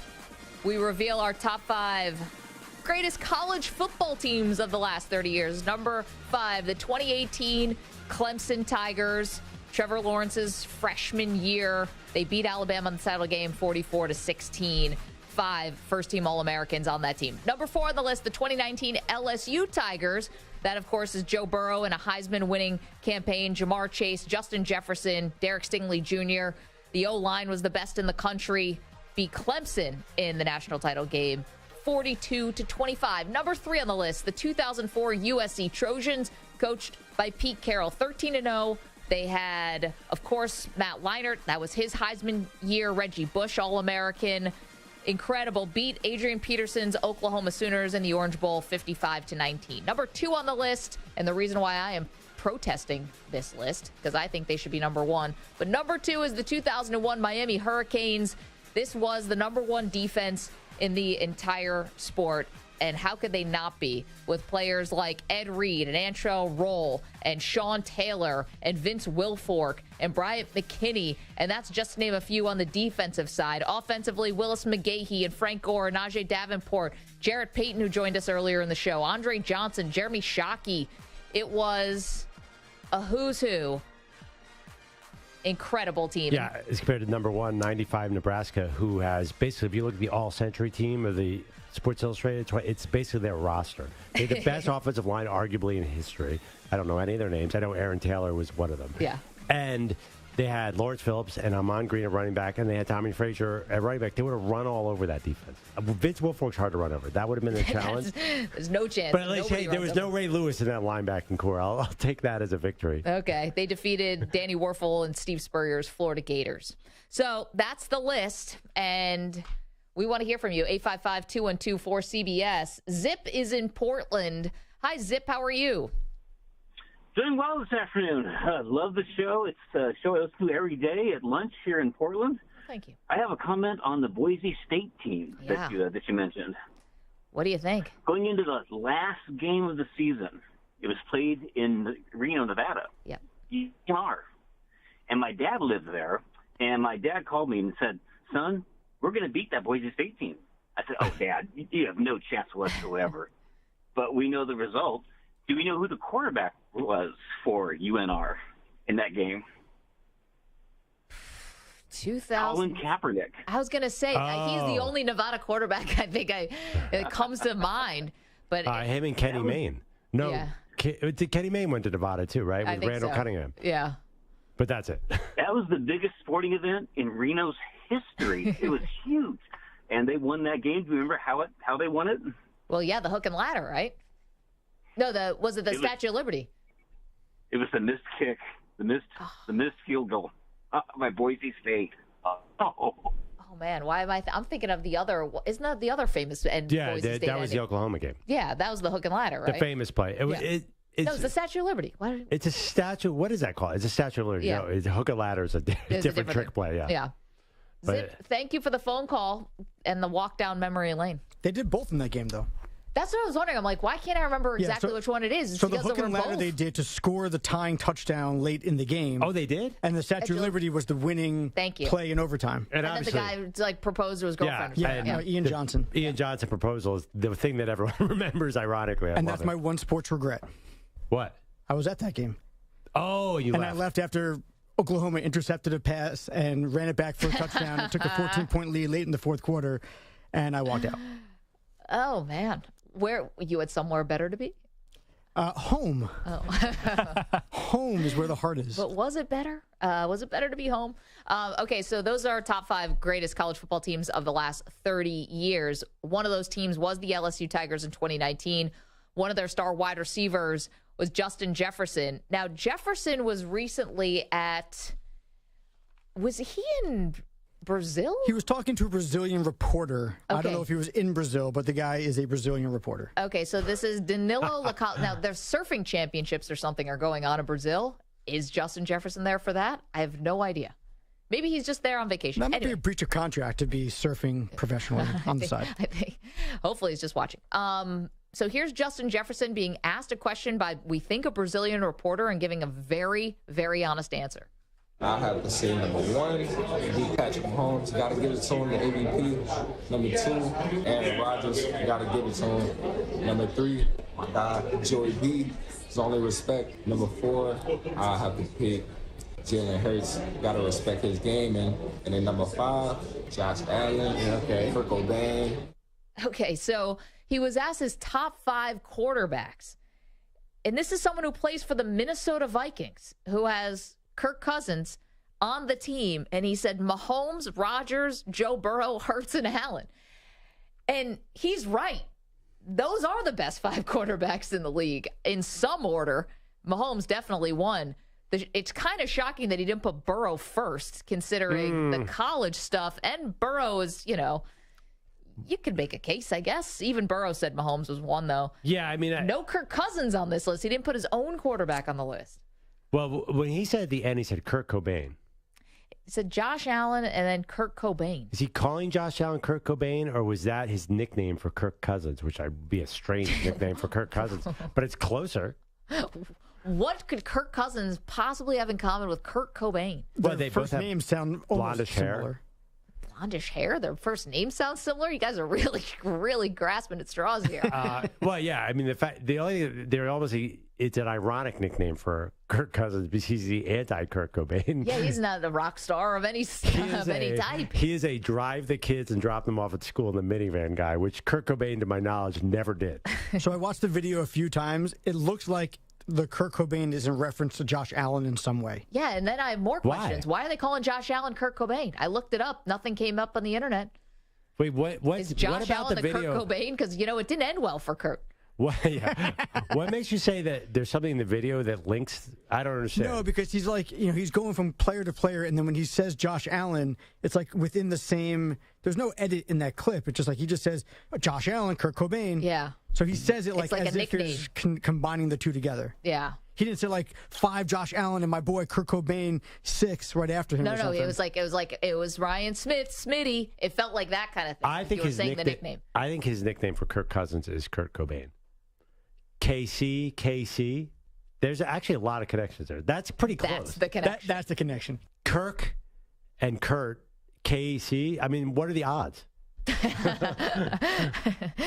Wow, you really uncovered the mystery here. Kirk, that's one connection. Josh Allen and Kurt Cobain have nothing in common. Not a single thing. I mean, Kirk Cobain. Kirk No. Cobain? That was not a Josh Allen / Kurt Cobain. That was Josh Allen ... Kurt Cobain. Okay, so nobody else calls Kirk Cousins Kurt Cobain.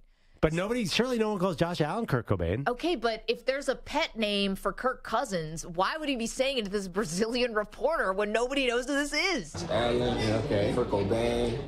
It's not like, Babe Ruth, the great Bambino. It's like there's nobody knows that Kirk Cousins could be called Kurt Cobain. He's talking to a Brazilian reporter. He just assumes that he doesn't know who he's talking about anyway. Just I'll throw this out. But does he have a responsibility to put Cousins 1 or something like that simply because they're teammates? If I'm Kurt Cobain, no. If I'm Kirk Cousins, this probably isn't great for me. He's going into the lame duck year anyway. He's got to know he's on the way out soon. But it's like, all right, if Justin Jefferson was really playing with the quarterback he thinks is going to be with him all through his life and career and prime, you probably put him on the list, don't you, out of respect? Probably. I don't know. I think maybe I wouldn't. I'd be honest. I mean, this is top 5 quarterbacks. Okay. Nobody thinks Kirk Cousins is a top 5 quarterback. If a Brazilian reporter was like, name your top 5 favorite co-hosts you ever had, you would just be like, Dan Patrick. I'd be like, hey, I don't know. I'm not sure Dan Patrick considered me a co-host. But yeah. Okay. Yeah, I understand what you're saying. And definitely, I guess it's not ideal. I guess he should have said Cousins. I mean, even if it's fake, don't you have to say it? Even if you put Cousins number 5, just as the token, here's the number 5, you probably put it in there. And here's the thing, if Kirk Cousins was the 24th best quarterback in the NFL, different story, but he's a 4-time Pro Bowler. You can make an argument if you wanted to be his wide receiver that he is a top whatever quarterback. Yeah, you're vomiting out this word. Yeah. He's a top he threw for over 4,000 yards and 30 touchdowns. It's not insane to say it. It's just wrong. But people would forgive him if he said Kirk Cousins 5. Dan in Vegas in the chat, youtube.com/CBS Sports Radio, said Kirk Cobain equals Kirk Cousins. Who? I think so. According to who? I think Casey. First of all, everyone calls Kirk Cousins Kirk Cousins, so you're already halfway there. It's a very common mistake. Yeah. But I actually did a little research. Kirk Cousins does have strong musical tastes. He has a band that he loves to this day. What? It's not Nirvana as far as a critical. This is for last year from NFL on Fox. I was just like everyone else in middle school listening to Creed. To this day, I still think those are really good songs. Oh, man. So he's a Creed fan. There you go. It's basically Nirvana. I mean, that tracks. Talk about, Nirvana, Creed, same. I don't think so. Well, Kurt Cobain, okay.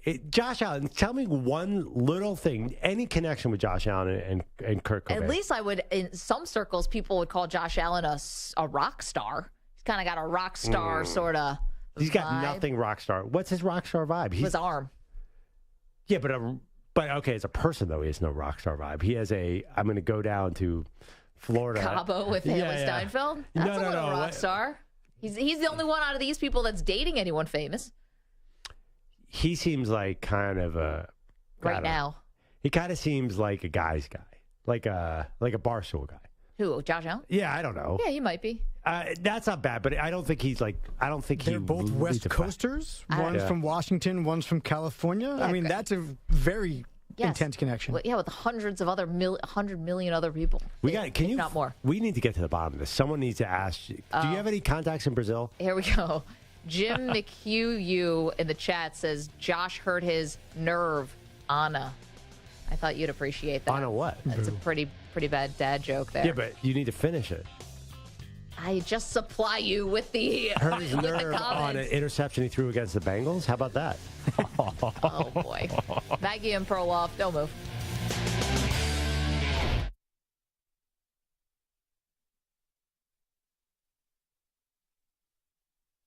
You're in a 5-minute break.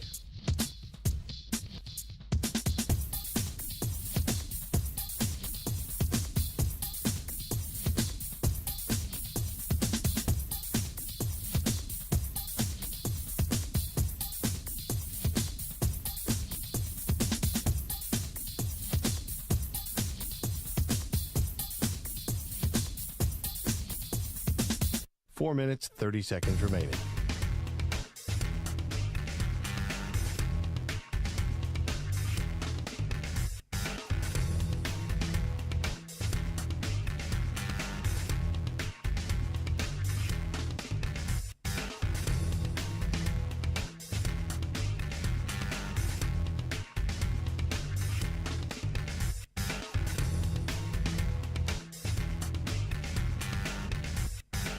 Four minutes remaining.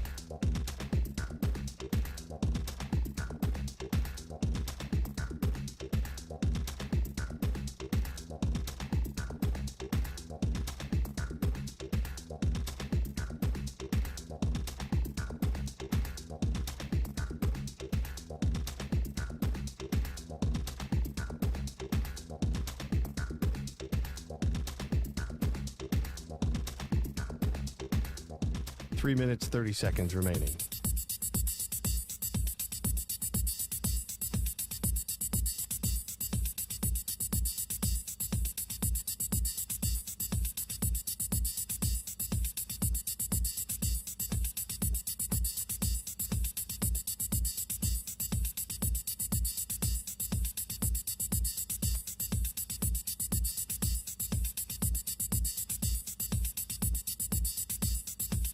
Three minutes remaining.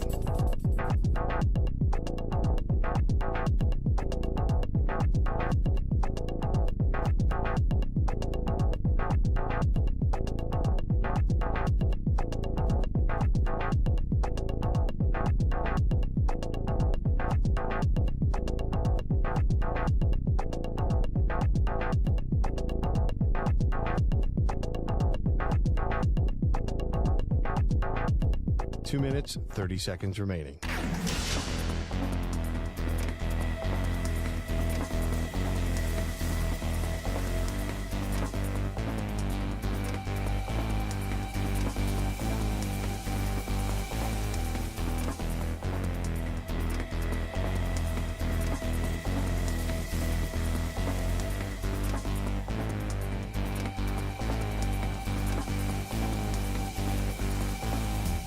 Two minutes remaining.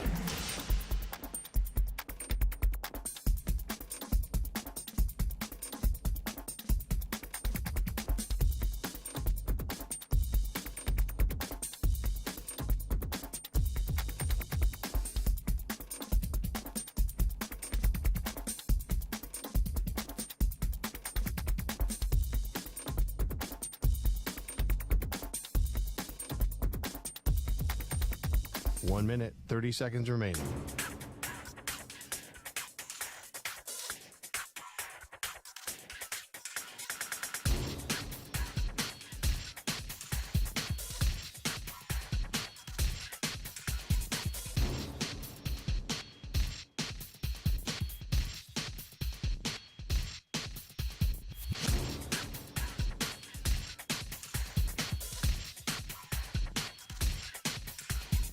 One minute remaining.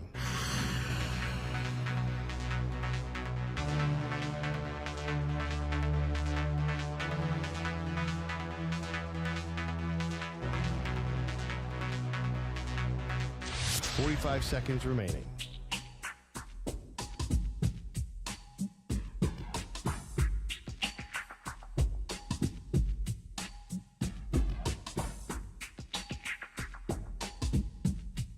.30 seconds remaining.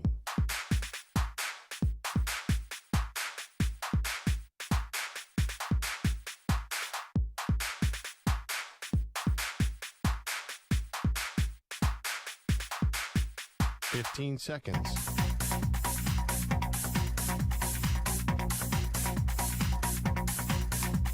Break ends in 5 seconds.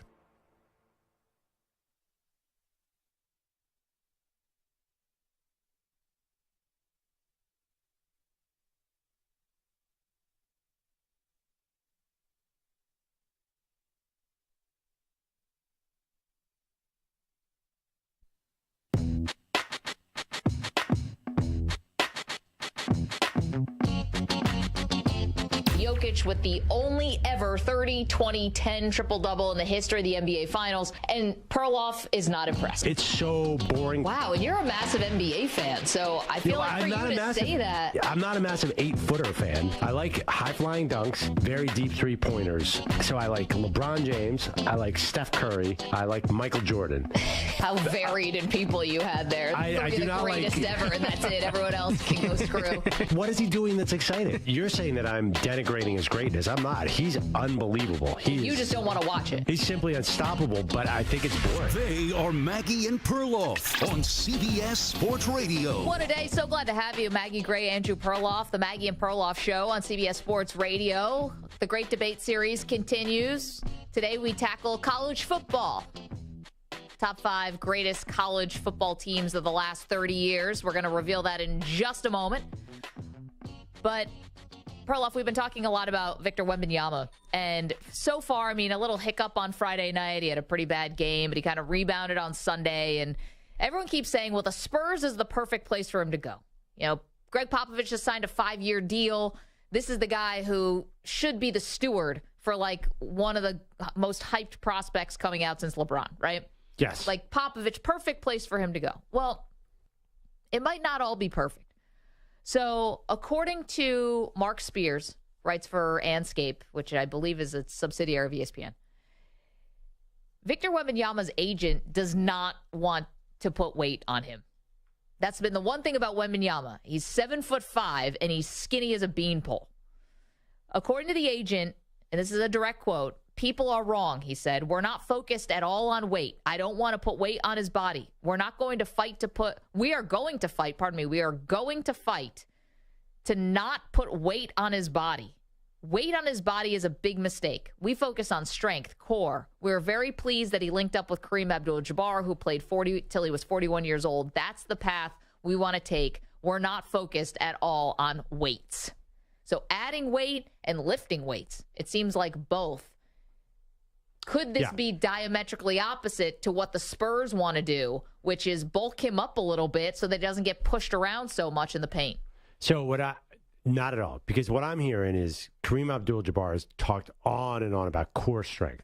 Now listen, Maggie, look at me. I know something about core strength. Yes. Everyone says that core strength is the buzzword of physical training, and Tom Brady says the same thing.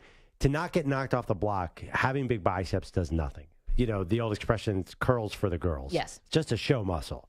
I think that they're talking about you got to strengthen the core, so the back of his legs and his stomach. And I agree with that. I think that's what's going to make him a better player. I don't think the Spurs, and by the way, I don't think the Spurs are like, we got to make Wembanyama's shoulders look bigger so people won't think he's skinny. I think they agree. I think they want to build up his core. Okay, but again, it kind of goes in. You can do the core, but he is going to have to get to fill out a little bit, won't he? If that's even possible on this body that he has, which is extremely unusual. Because, like, if he's going to fall in love with being a jump shooter, and wants to, block shots on the defensive side, sure, because your wingspan is ridiculous. But on the offensive side, if he's going to fall in love with shooting threes, which he shot at like a 20% clip in France, it's not good.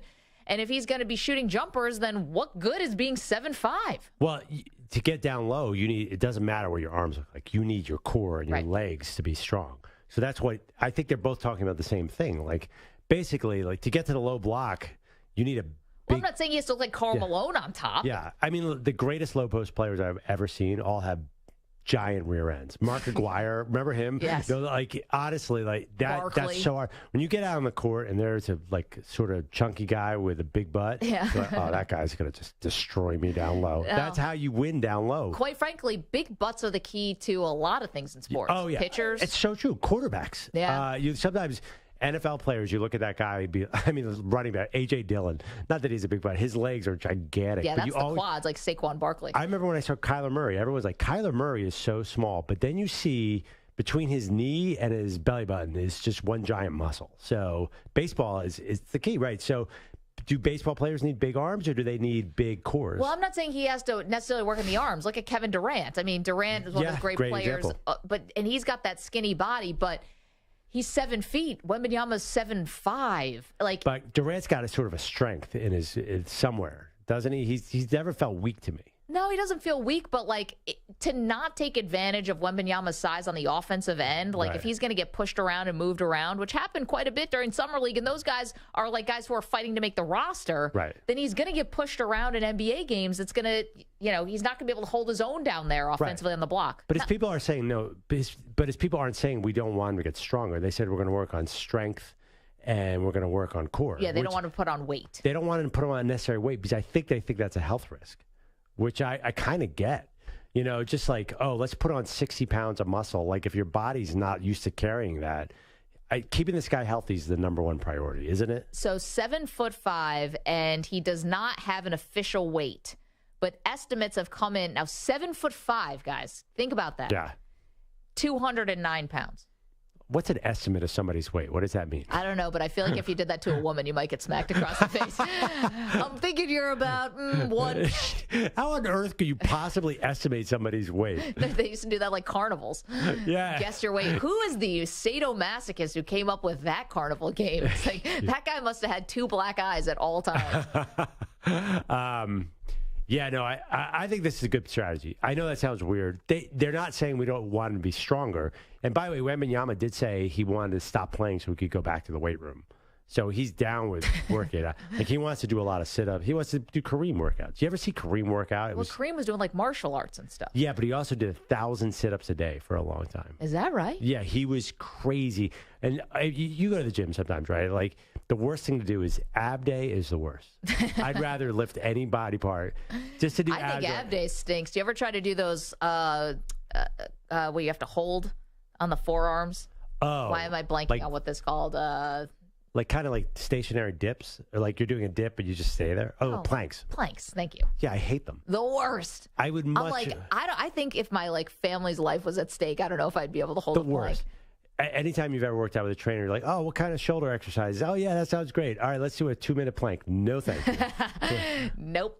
Okay, great debate series moves on. Let's do it.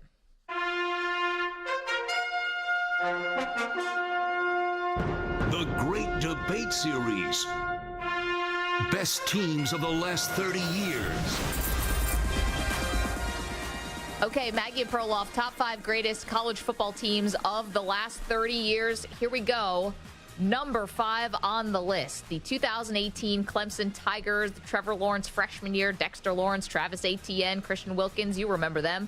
Hunter Renfrow, T. Higgins, Isaiah Simmons, just to name a few, beat Alabama in the championship game 44-16. And the 2019 LSU Tigers beat Jalen Hurts in Oklahoma in the semifinal 63-28, then beat Clemson in the college football playoff championship game 42-35. They averaged 48 points per game. Joe Burrow won the Heisman. Jamar Chase won the Biletnikoff. Best receiver, Justin Jefferson, fantastic on that team. Number 3, 2004 USC Trojans, coached by Pete Carroll. 13-0 on the season. That's a Matt Leinart Heisman year. That's a Reggie Bush All-American year. Beat Oklahoma in the Orange Bowl. Adrian Peterson was on that team, 55-19. Fantastic team that was stacked, although I think the 05 team might have been a bit more talented, but 04 is the team that won the title. 2001 Hurricanes, that clocks in at number 2 on this list. The number 1 defense in the country, allowing only 10 points per game, led by Ed Reed and Sean Taylor and Antrell Roll and Vince Wilfork and Jonathan Vilma and Bryant McKinney, and we can go on and on and on. Average margin of victory, 33 points. Why wouldn't it be? Ken Dorsey is the quarterback. Willis McGahee, Frank Gore, Andre Johnson, Jeremy Shockey. Kellen Winslow could barely get on the field. That's how good this team was. And number 1 on the list, this is a Perloff special, the 1995 Nebraska Cornhuskers go 12-0 in the Big 8. They were first in the country, scoring 53 points per game. They were really good on the defensive side as well. 4th in the nation, allowing only 14 points per game. Beat Florida in the national championship game. Of course, Tommy Frazier, Amon Green, Lawrence Phillips. That's your list. Can we just say, for the record, though, you say that's a Perloff special. They definitely dominate lists. I mean, they're the only one. I think they're the only one who gets in the all-time list. Like, a lot of people will have 71 Nebraska is the greatest team of all time. We didn't go back that far. I have no idea why. Yeah. But then people talk about this 95 team as dominant. It's a great team. It's just, it doesn't feel right to me. And maybe this is my bias because of when I was watching college football and I watched all these guys in the pros, is that 01 Miami team. It's just, you will not find a better collection of talent. And they won, and they had all the criteria. But what's wrong with that? I mean, Nebraska had pros at every position, every single position. These are guys who went to the NFL and became like first-team All-Pros and the NFL level as well. Yeah. Not that Amon Green didn't have a great career. I'm not saying that. It's just these are guys in the NFL who are, some considered maybe the greatest of their position. Sean Taylor, Ed Reed. I mean, I understand what you're saying, but I mean, listen, Nebraska's front line it's problematic now because a lot of these guys had criminal problems, but it was Grant Wistrom, Jason Peter, and Christian Peter. There's never been, they were unstoppable. And their offensive line was considered one of the best of all time, and they had Tommy Frazier. And coaching is a big deal. By the way, I'm getting a lot of notes about one team in particular. Who's that? The 2000 Oklahoma team. Yes. Josh Heupel team. Josh Heupel team, who just was loaded with talent. Also, they had a great coaching staff. Obviously, they had Bob Stoops, but they had Mark Mangini was the offense coordinator. They had Venables and the other Stoops. Mark Stoops was the defense coordinator. So I think coaching is something we didn't talk a lot about. But I think Saban probably had some of the best coach teams of all time, best single coach team. The 2020 Alabama Crimson Tide, very hard to leave them off the list. That was incredibly stacked. Great team. I mean, but is that the best Alabama team in that run? Saban loved those defensive run teams too. Yeah, I mean, it feels weird not to have an Alabama team on this list, considering they are the dynasty of this generation.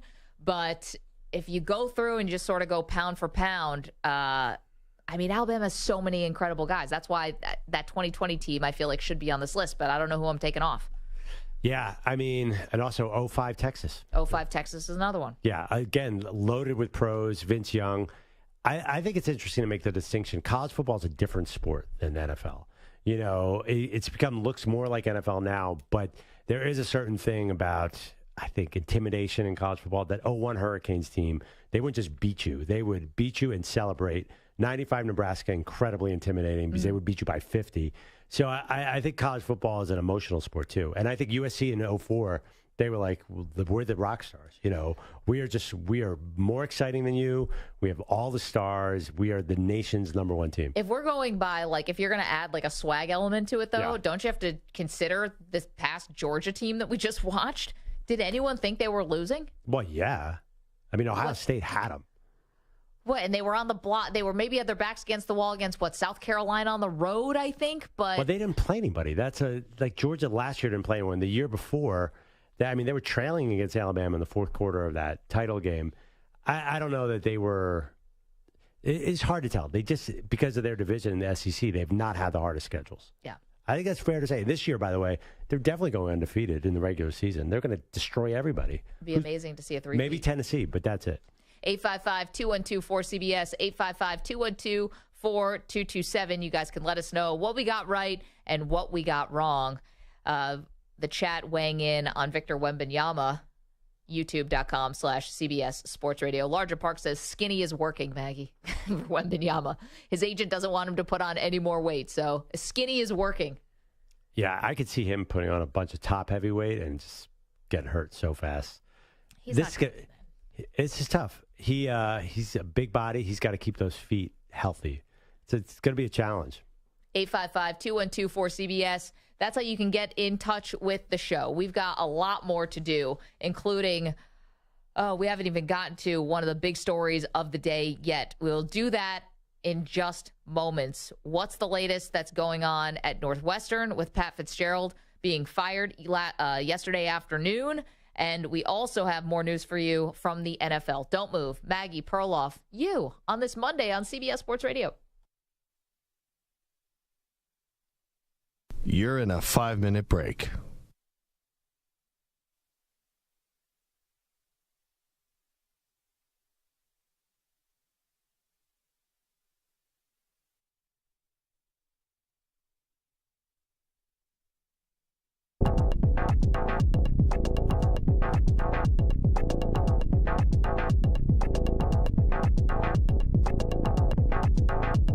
Four minutes, 30 seconds remaining.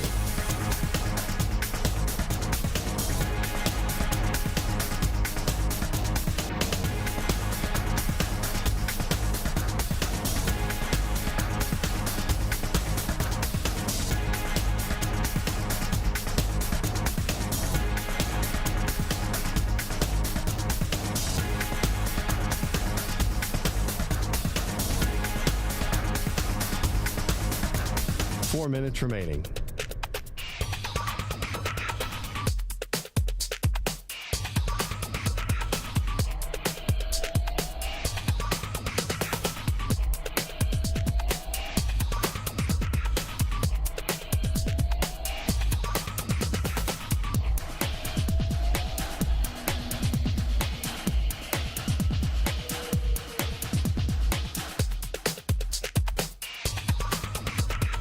Minutes, 30 seconds remaining.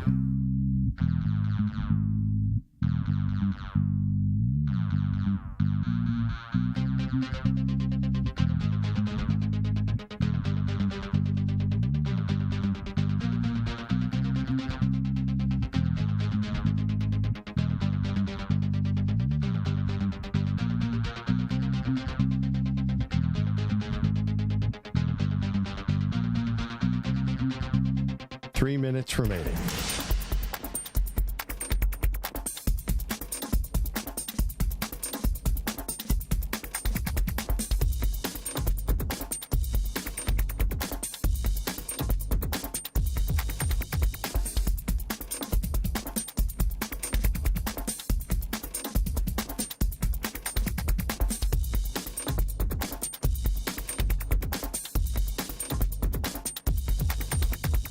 Two minutes, 30 seconds remaining.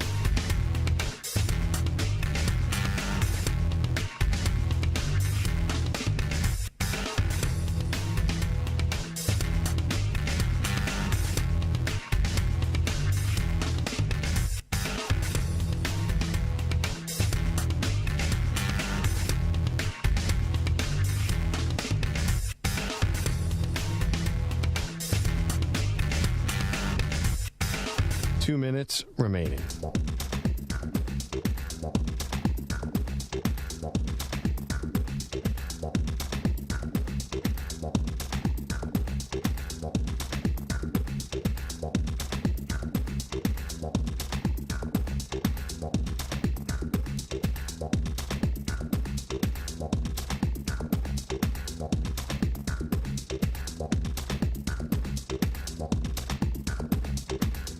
1 minute, 30 seconds remaining.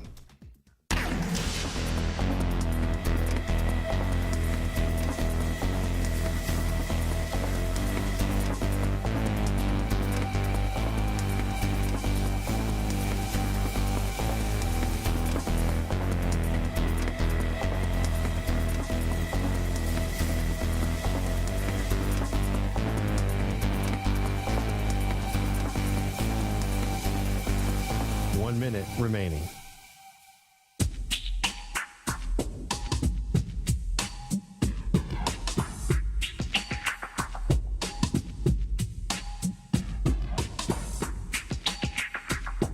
$45 seconds remaining.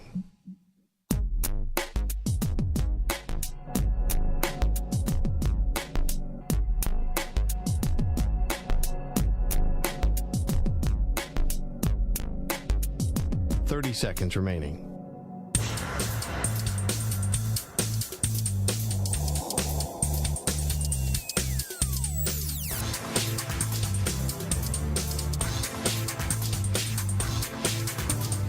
Seconds.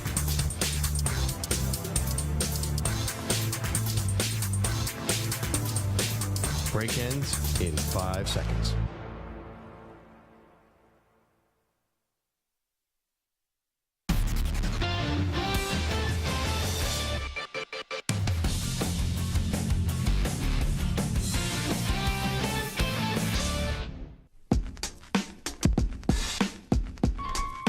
Welcome back to Maggie and Perloff. So there was a lot going on last night. The home run derby. You found it a little boring. I was still glued to it. I don't know why I got into the competition. That my night was interrupted, though, because you threw out a tweet that just changed everything. Oh, okay. Want to talk about that? Yeah. Which, well, we could get into the other thing later. But you were going. You never go to the movies, but it sounds like you're going to the movie theater. You watch a lot of movies, but you don't go to the theater a lot. Yeah. Sounds like you're headed to the theater, Maggie. Yeah. So last night, I'm sitting there with my husband. He's like, "You got to see this crazy thing about Tom Cruise doing his own stunts in this new Mission Impossible movie." I'm like, I can't believe you're falling for that. I don't believe anything just in the world. I always think I'm getting worked by everyone. So I'm skeptical that Tom Cruise would actually do his own stunts because it makes no sense for someone like him to do his own stunts. I figure everything's CGI, digital, stunt man, whatever. We watch a 15-minute video about how he does this one stunt for this upcoming movie or whatever. They're building things in Norway, and he's jumping out of planes 500 times or whatever. It's all crazy. It's all bat bleep crazy. And my husband goes, after we're watching the film, and he looks over, he goes, I feel like I owe it to Tom Cruise to see this in the theaters. It's like, owe it to Tom Cruise? You don't owe anything to Tom Cruise. Like, look at what he's doing. He's actually putting himself out there and doing these stunts. How do we not see this in the theater? And I'm like, do you guys even care if he does his own stunts? This seems so dumb to me. Well, can I just take a step back? You think that they're pulling the wool over our eyes by saying Tom Cruise did his own stunts because... To make Tom Cruise look like he's the toughest action star out there. But these are stunts. There's 1,000 safety precautions all around them. Dude, watch it.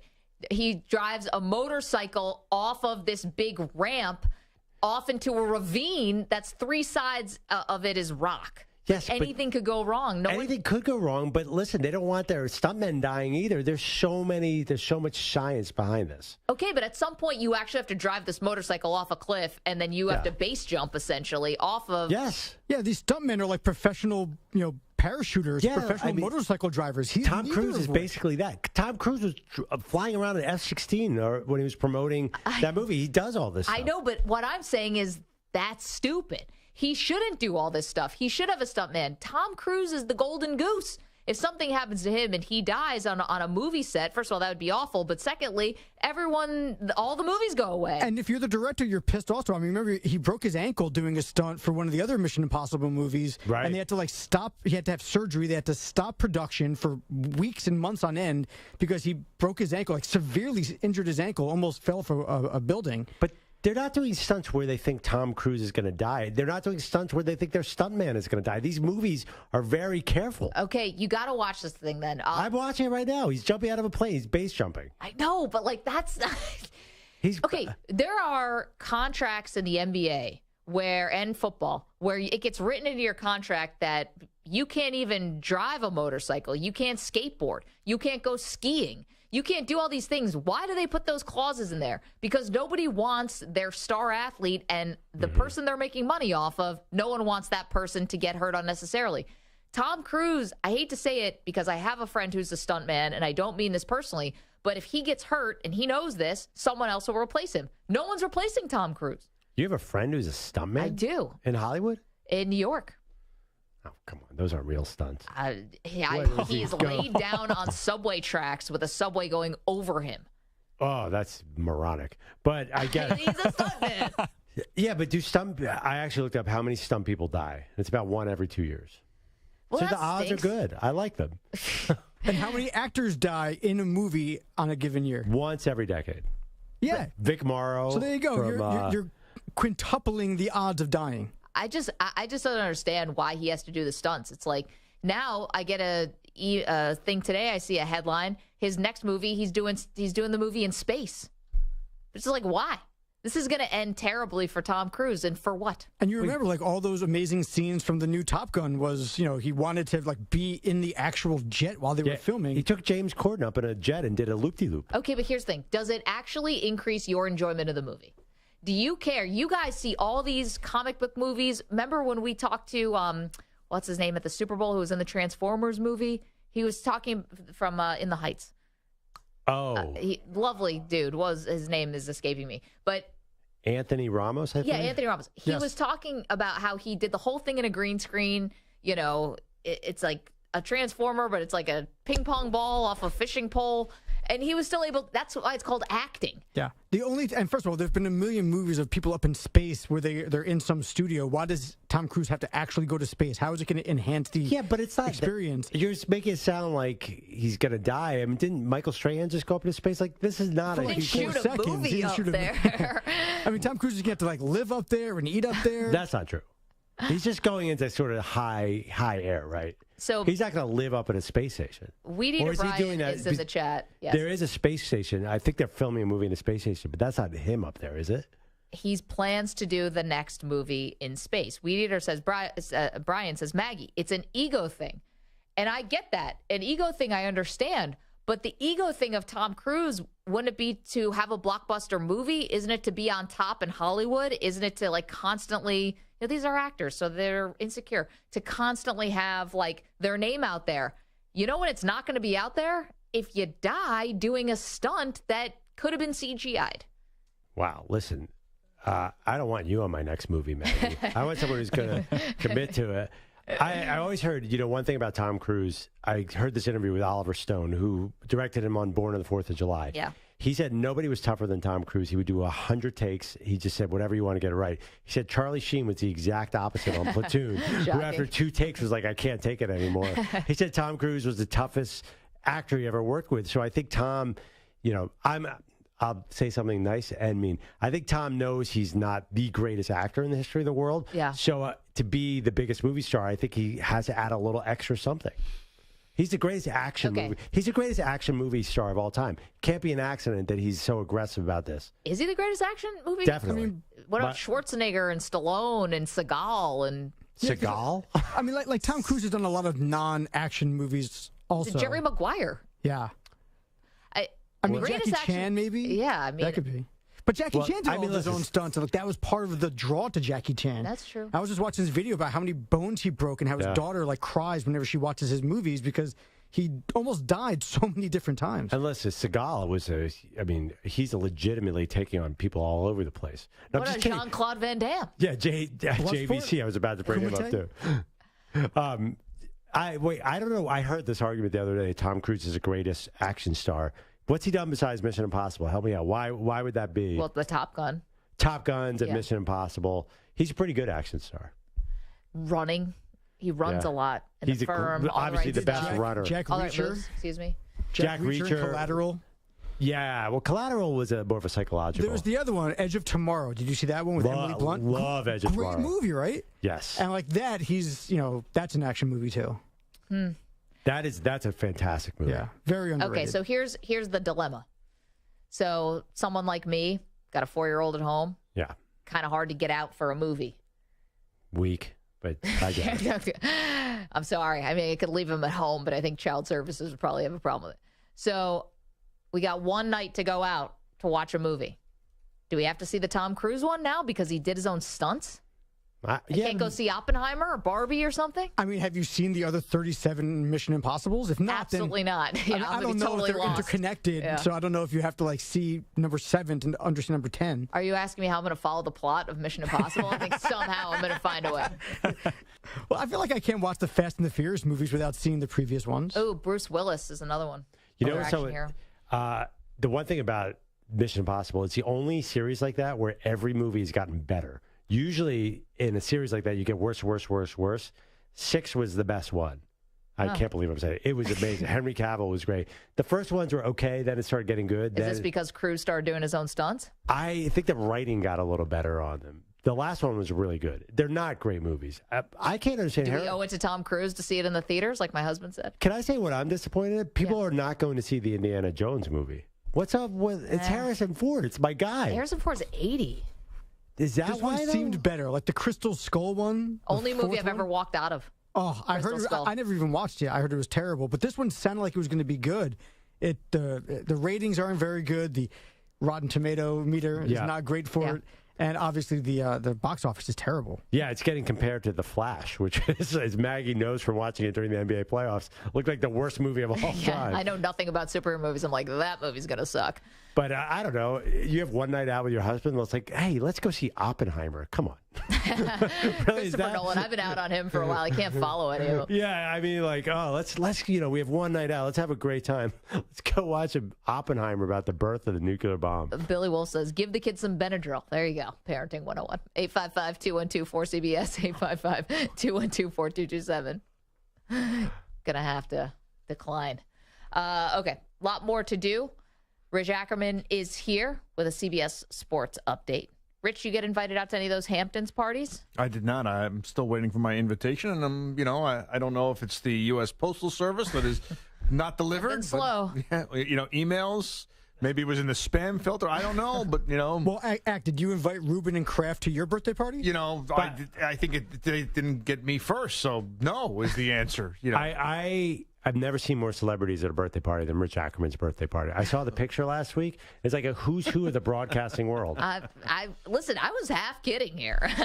wouldn't have surprised me if Ackerman was like, yeah, I've been to Diddy's party for the last 20 years. You have to talk Tiki Barber. Doesn't he know Michael Rubin? He would. Probably. Plus, I buy things on Fanatics. That alone should qualify me. You buy 3 hats, you get to go to the party. You're fun in that party. Those hors d'oeuvres are half yours. Yes. Well, turns out Mac Jones was at Robert Kraft's party. And according to our pal Ben Volen of the Boston Globe, who we love, he thinks this now puts some pressure on Belichick because he didn't realize that Mac Jones was so tight with Robert Kraft. That's so weird, though, that for Ben Volen of the Boston Globe to make a seemingly innocuous story about the Patriots into something controversial. He's never done that before. Listen, Ben's been right about a lot of stuff. He was right about the Tom Brady meeting with Stephen Ross behind everyone's back on the yacht. Can we just leave the Patriots conspiracy theories to the side for one day, Maggie? No, we can't. I just think it's obviously, of course, Mac Jones would be at the Robert Kraft fancy party. Tom Brady was there. So maybe it's just He's at the party. Quarterback of the team. Why does it have to mean something? Because Belichick wasn't there. Our buddy Sports Illustrated, Connor Orr, predicted the Patriots are going to win that division today. I want to put a drive to San Antonio bet on with him. There is no way. The Patriots are irrelevant. They're no longer a thing. They're a relic of a past dynasty. They're never going to do anything again, Maggie. You're going to confuse everybody when you say the drive to San Antonio bet. Perloff said if Victor Wembanyama wins Rookie of the Year, he's going to drive to San Antonio. Yeah, and I actually am trying to figure out a bet. I'm so sure the Patriots are not going to win that division that I will drive to Boston. Well, that's easy. You should walk to Boston. That would be something. I'd take a city bike. Yeah, been done. You and I have a side bet that you might have forgotten about. Will the Patriots ever win another playoff game under Belichick? Oh, and what's the stakes? Still haven't figured it out. City bike to Boston. Maybe that's it. I just drove to Boston last week. Had I known, I would have said preemptively drove. 855-212-4CBS. Quickly, Kenny is in Myrtle Beach. He's got an idea for us. Kenny, what's up? Hey, how you guys doing today? Great. Excellent. Good. Well, just listen to your conversation. It makes me start thinking about things, and you got your top 5 list. Well, it made me start thinking about my top 5 list. Okay. I'm a little older, but my top 5 list would include Woodstock. It would include going to. I went and saw Evel Knievel jump Snake River Canyon. Okay, so and the third one was the concert at Watkins Glen in, I think, 1972. So, Kenny, quite frankly, it sounds like you might still be there, pal. Sometimes you go on a magic carpet ride and it just doesn't end. Well, Kenny, I kid. I'm actually amazed Kenny remembers that because those sound like amazing parties. Yeah. The Evel Knievel thing, I'm semi-obsessed with. That is pure 70s. But I don't even know. Every time you see video, talking about crazy. Yeah, I know. Tom Cruise is nothing compared to Evel Knievel. And Evel was, like Tom doing his stunts. Evel Knievel was really doing those. Yeah, I think that might explain. I think Kenny just let us into the psychology. Evel Knievel did these crazy stunts despite his fame. I think Tom Cruise is in that kind of thing. Like, he wants to prove he's the coolest action star of all time. Okay, but I don't know if Evel Knievel had any other talents besides doing this. Like, if he was an actor. Was he an actor? Well, I mean, yeah, clearly it wasn't going that great. If you had to jump over the Grand Canyon. Well, he was in some TV shows because of his fame. Yeah, playing himself probably, or a version of it. Yeah. Excuse me, Mr. Evil to set? Mr. Evil to set. It's Dr. Evil to you. So what's that, a top 5 list of the craziest things you've seen? That was awesome. It started with Woodstock. I don't know, but that was probably better than some of our lists. Jump Snake River Canyon? I don't know what the Watkins Glen concert in 1972, but I'll bet you it was awesome. I'll give you a guess. It was either the Grateful Dead or the Grateful Dead. 855-212-4CBS, 855-212-4227. I like those kind of I think half lists. I think the band was, this was a great concert. It had the Grateful Dead, the Allman Brothers, and the band. Three bands did Watkins Glen. That Kenny's a rock star. Well, why he was in Vegas for the Evel Knievel jump?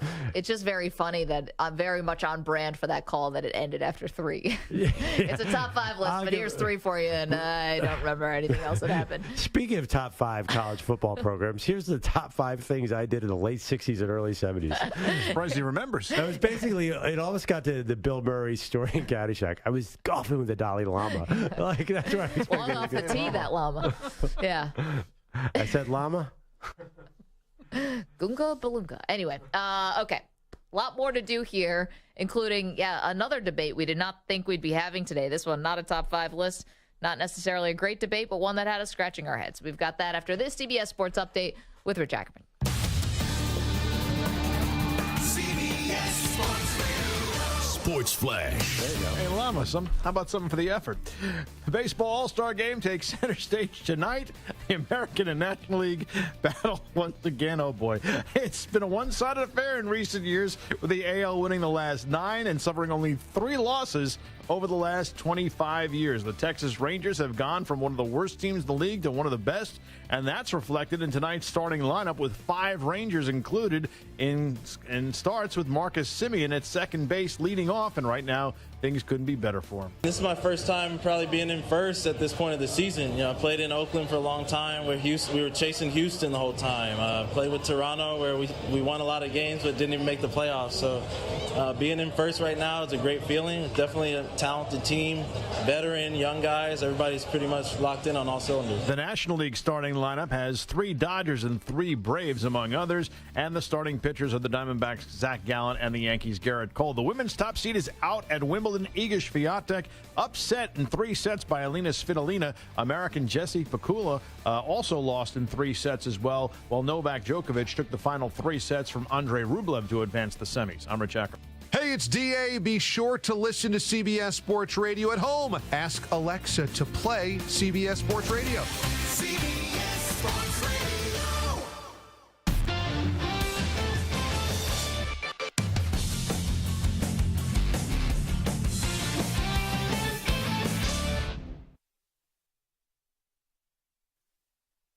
You're in a 5-minute break.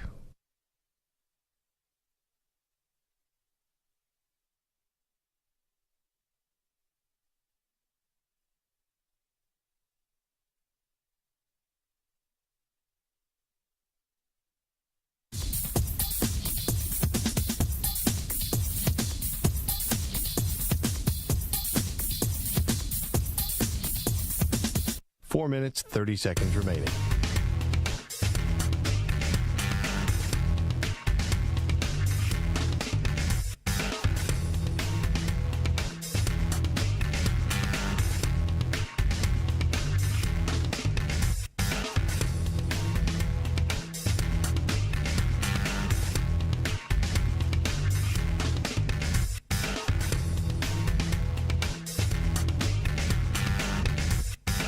Four minutes remaining.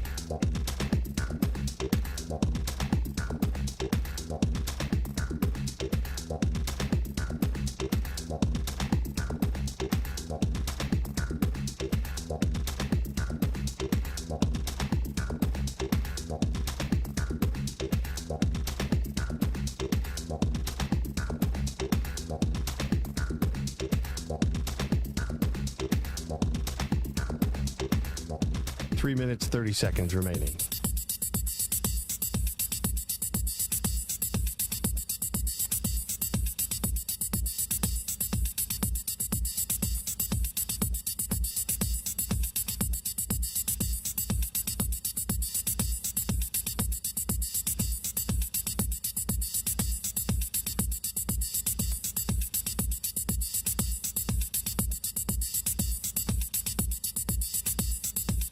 Three minutes remaining.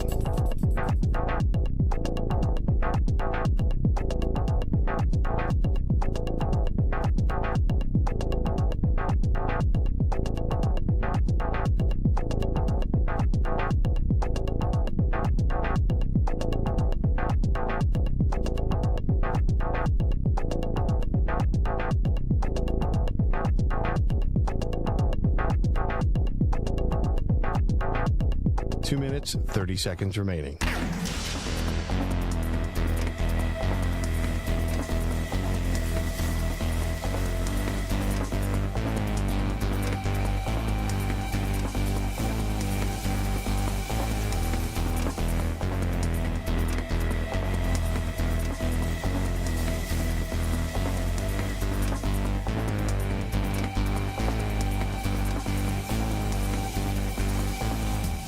Two minutes remaining.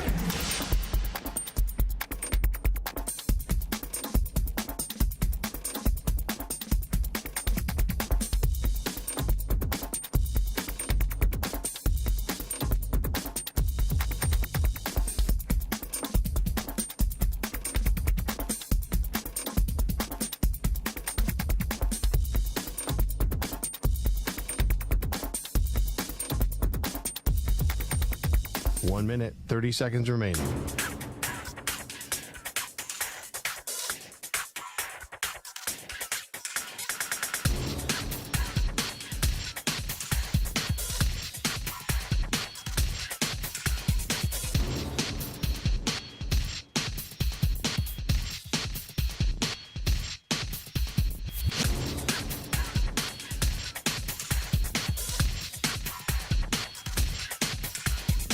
One minute remaining.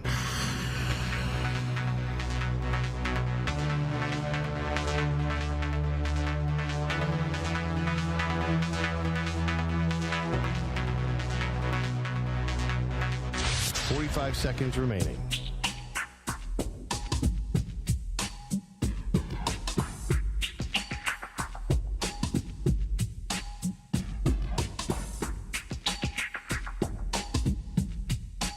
Seconds remaining.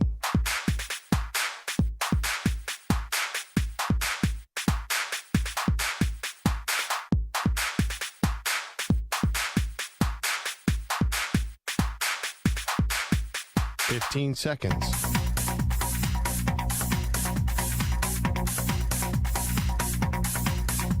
Break ends in 5 seconds.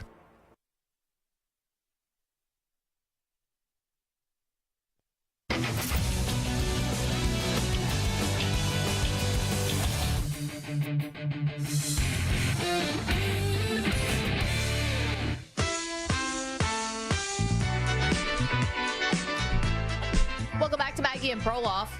Get to the shot of the day in just a moment. What is this Zion controversy that's going on? So, was this Rick Bucher from Fox who said that Zion had not added much to his game? We don't have the sound of that, do we? No. He said that he hasn't added much to his game. That's at least what he's hearing. So the whole idea about Zion kind of getting back in the gym and really getting after it is not what he's hearing. Now, Zion's teammate Larry Nance did come to his defense and said, I'm in the gym with him every day. It's been a very eventful offseason for Zion between the announcement of the child and the gender reveal party and then the other woman coming out on social media and calling him out. And now here we are. Well, I think the Bucher story feels a little bit off because he was saying that he's not developing a corner, like a top of the key jump shot and a up and under. Who cares? There's nothing about his game. All he has to do is get in shape and stay on the court. That's the first priority, the second priority, and the third priority. Why would he have to add anything to his game? When he plays, he scores 26 points and gets 8 boards a game. Just get healthy and be in shape and be on the court, right? Isn't that the only thing that matters? I would think so. Okay. Our great debate series continues today. We did our top 5 greatest teams of the last 30 years. Today we hit college football. Number 2 on the list, regrettably for me, was the 2001 Miami Hurricanes. I think they should be number 1 on the list, but Perloff insisted on the 1995 Nebraska Cornhuskers, and finally I just couldn't argue anymore. Well, it's not like I insisted on the 2016 Purdue Boilermakers. I mean, this 95 Nebraska team probably could have beaten about half the NFL in that year. I know. We argued about it for so long. Finally, I was like, just do it. Okay, so I'll give you. Kept going around and around in circles. If you gave me college football, tomorrow is NFL. So I will probably give you number 1. Great, the 1991 Buffalo Bills. I'm just kidding. Well, also, don't worry. Your math's a little bit off anyway. 92. 1993 is 30 years ago. Yeah, they wouldn't count. Whoops. Of course. Off on a lot of things. Apparently, I also said it was Monday earlier in the show. Sorry about that. It's Tuesday. Did I say it? Let's hear it. Don't move. Maggie, Perloff, you on this Monday on CBS Sports Radio. I'm such an idiot. Why'd you say that? An idiot. Apparently, you were off 15 minutes ago. Yeah, you were off for a week. You're allowed to kind of slowly get yourself back into shape. Summer is weird. It's kind of hard to tell what day it is because there's no sporting events to sort of, make your week make any sense. Oh, for the calendar? But the home run derby isn't an indicator for you? Don't defend me. I just am stupid. That's all. I mean, and the reality is it's clearly Wednesday, so how you thought it was Monday, I have no idea. Yeah. It feels like a Wednesday. That's a weird thing that you said Monday. Okay, so number 5 on the list, 2018 Clemson Tigers. Number 4 was the 2019 LSU Tigers. Number 3 was the 2004 USC Trojans. Number 2 was the 2001 Hurricanes. Number 1, the 1995 Nebraska Cornhuskers. Jarrett Payton, son of the legendary Walter Payton, was on the 2001 Hurricanes team. He joined us earlier and said this. He shoots!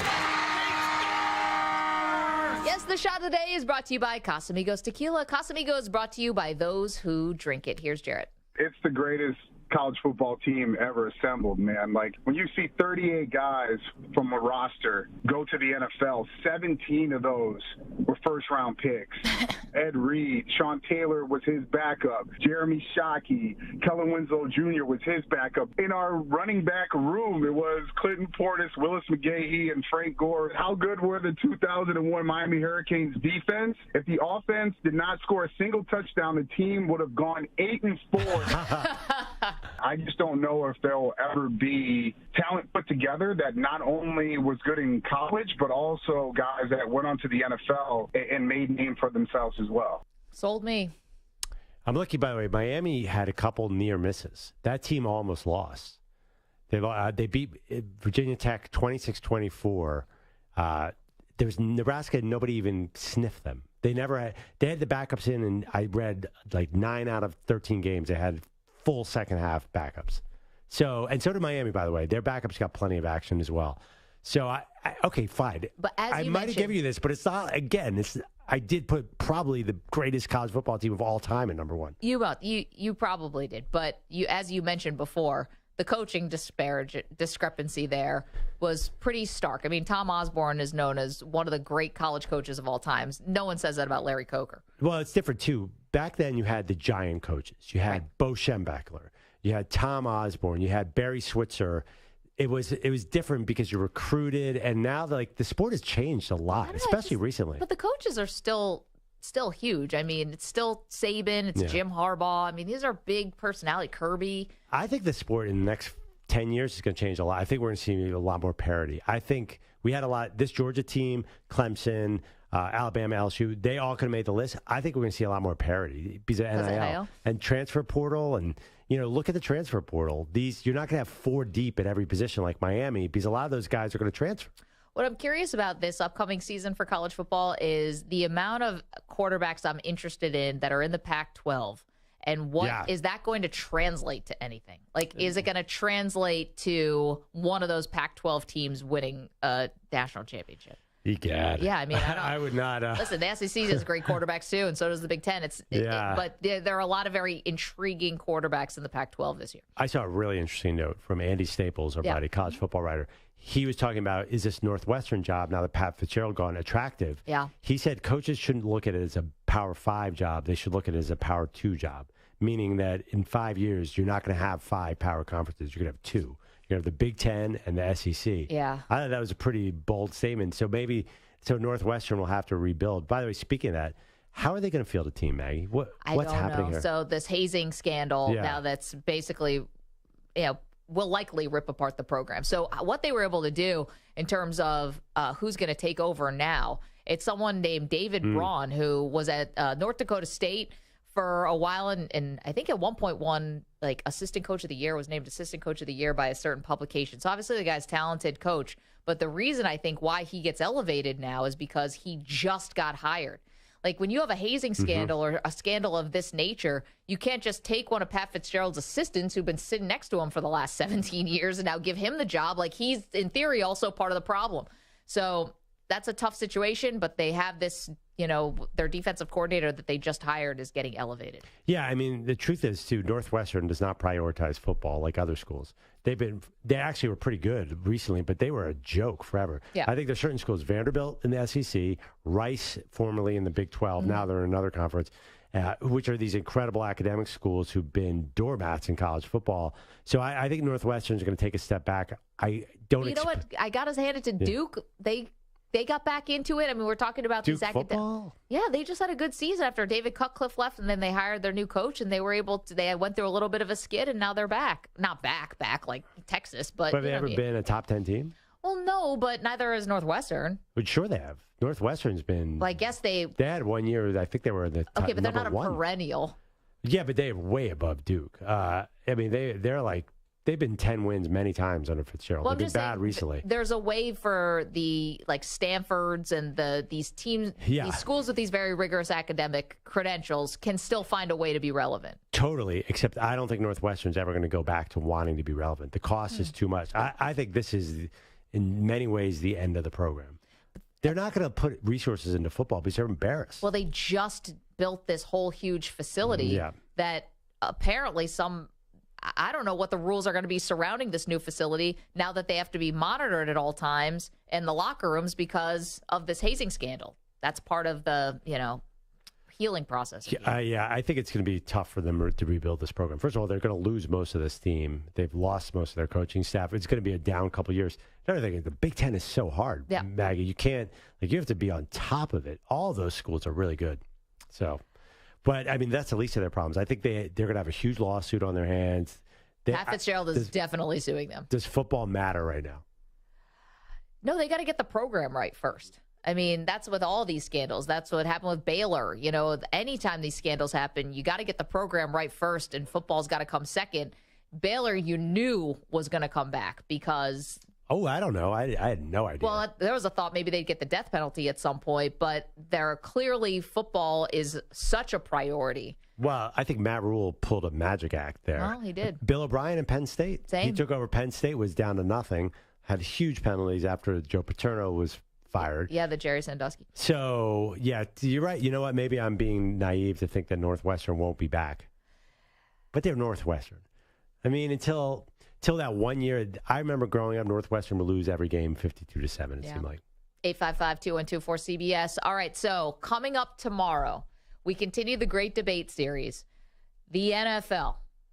Top 5 greatest NFL teams of the last 30 years. Wow. I know. This is kind of heavy. Should I go on remote and do it by the Nick Foles statue outside the link in Philadelphia? Because obviously that's going to be top 3. Yeah. I actually thought about that team. It's just Foles is so the outlier, but that defense the defensive line was so good. Yeah, they were good. I mean, Tom Brady did throw for 500 yards against this defense. Obviously, still won, though. Yeah, I mean, listen, Patriots, Chiefs, teams of this era. Well, let's not give it away. Yeah, I know. I'm just saying there's some big teams, 90s. We cut off at 93, which makes it really tricky. I know. It's going to be some people mad at us, as usual. It's just tough because there's some teams in the 80s, like those 80s Niners and the 86 Bears. Yeah. 85 Bears, 86 Giants. 86 Giants. So many good teams in the 80s. It almost feels like cutting off at 93 is going to like make it harder and easier because we're cutting out so many dominant teams. Oh, what about the NBA? We can't include the 86 Celtics or the 87 Lakers. One of those Just Lakers. the Showtime Lakers in general, yeah. Yeah. Oh, boy. Even those Sixers of the 80s. Yeah. So that comes your way tomorrow. Top 5 greatest NFL teams of all time. Thank you to Mike Samter. Thank you to Stu Kovacs. Thank you to Jarrett Payton, who joined us from the 2001 Miami Hurricanes national championship team. Thank you to the Weedos, the purple drinkers in the chat. Fantastic day from everyone, the callers as well. We'll catch you tomorrow, where I believe tomorrow it will be Wednesday. Enjoy the All-Star game tonight.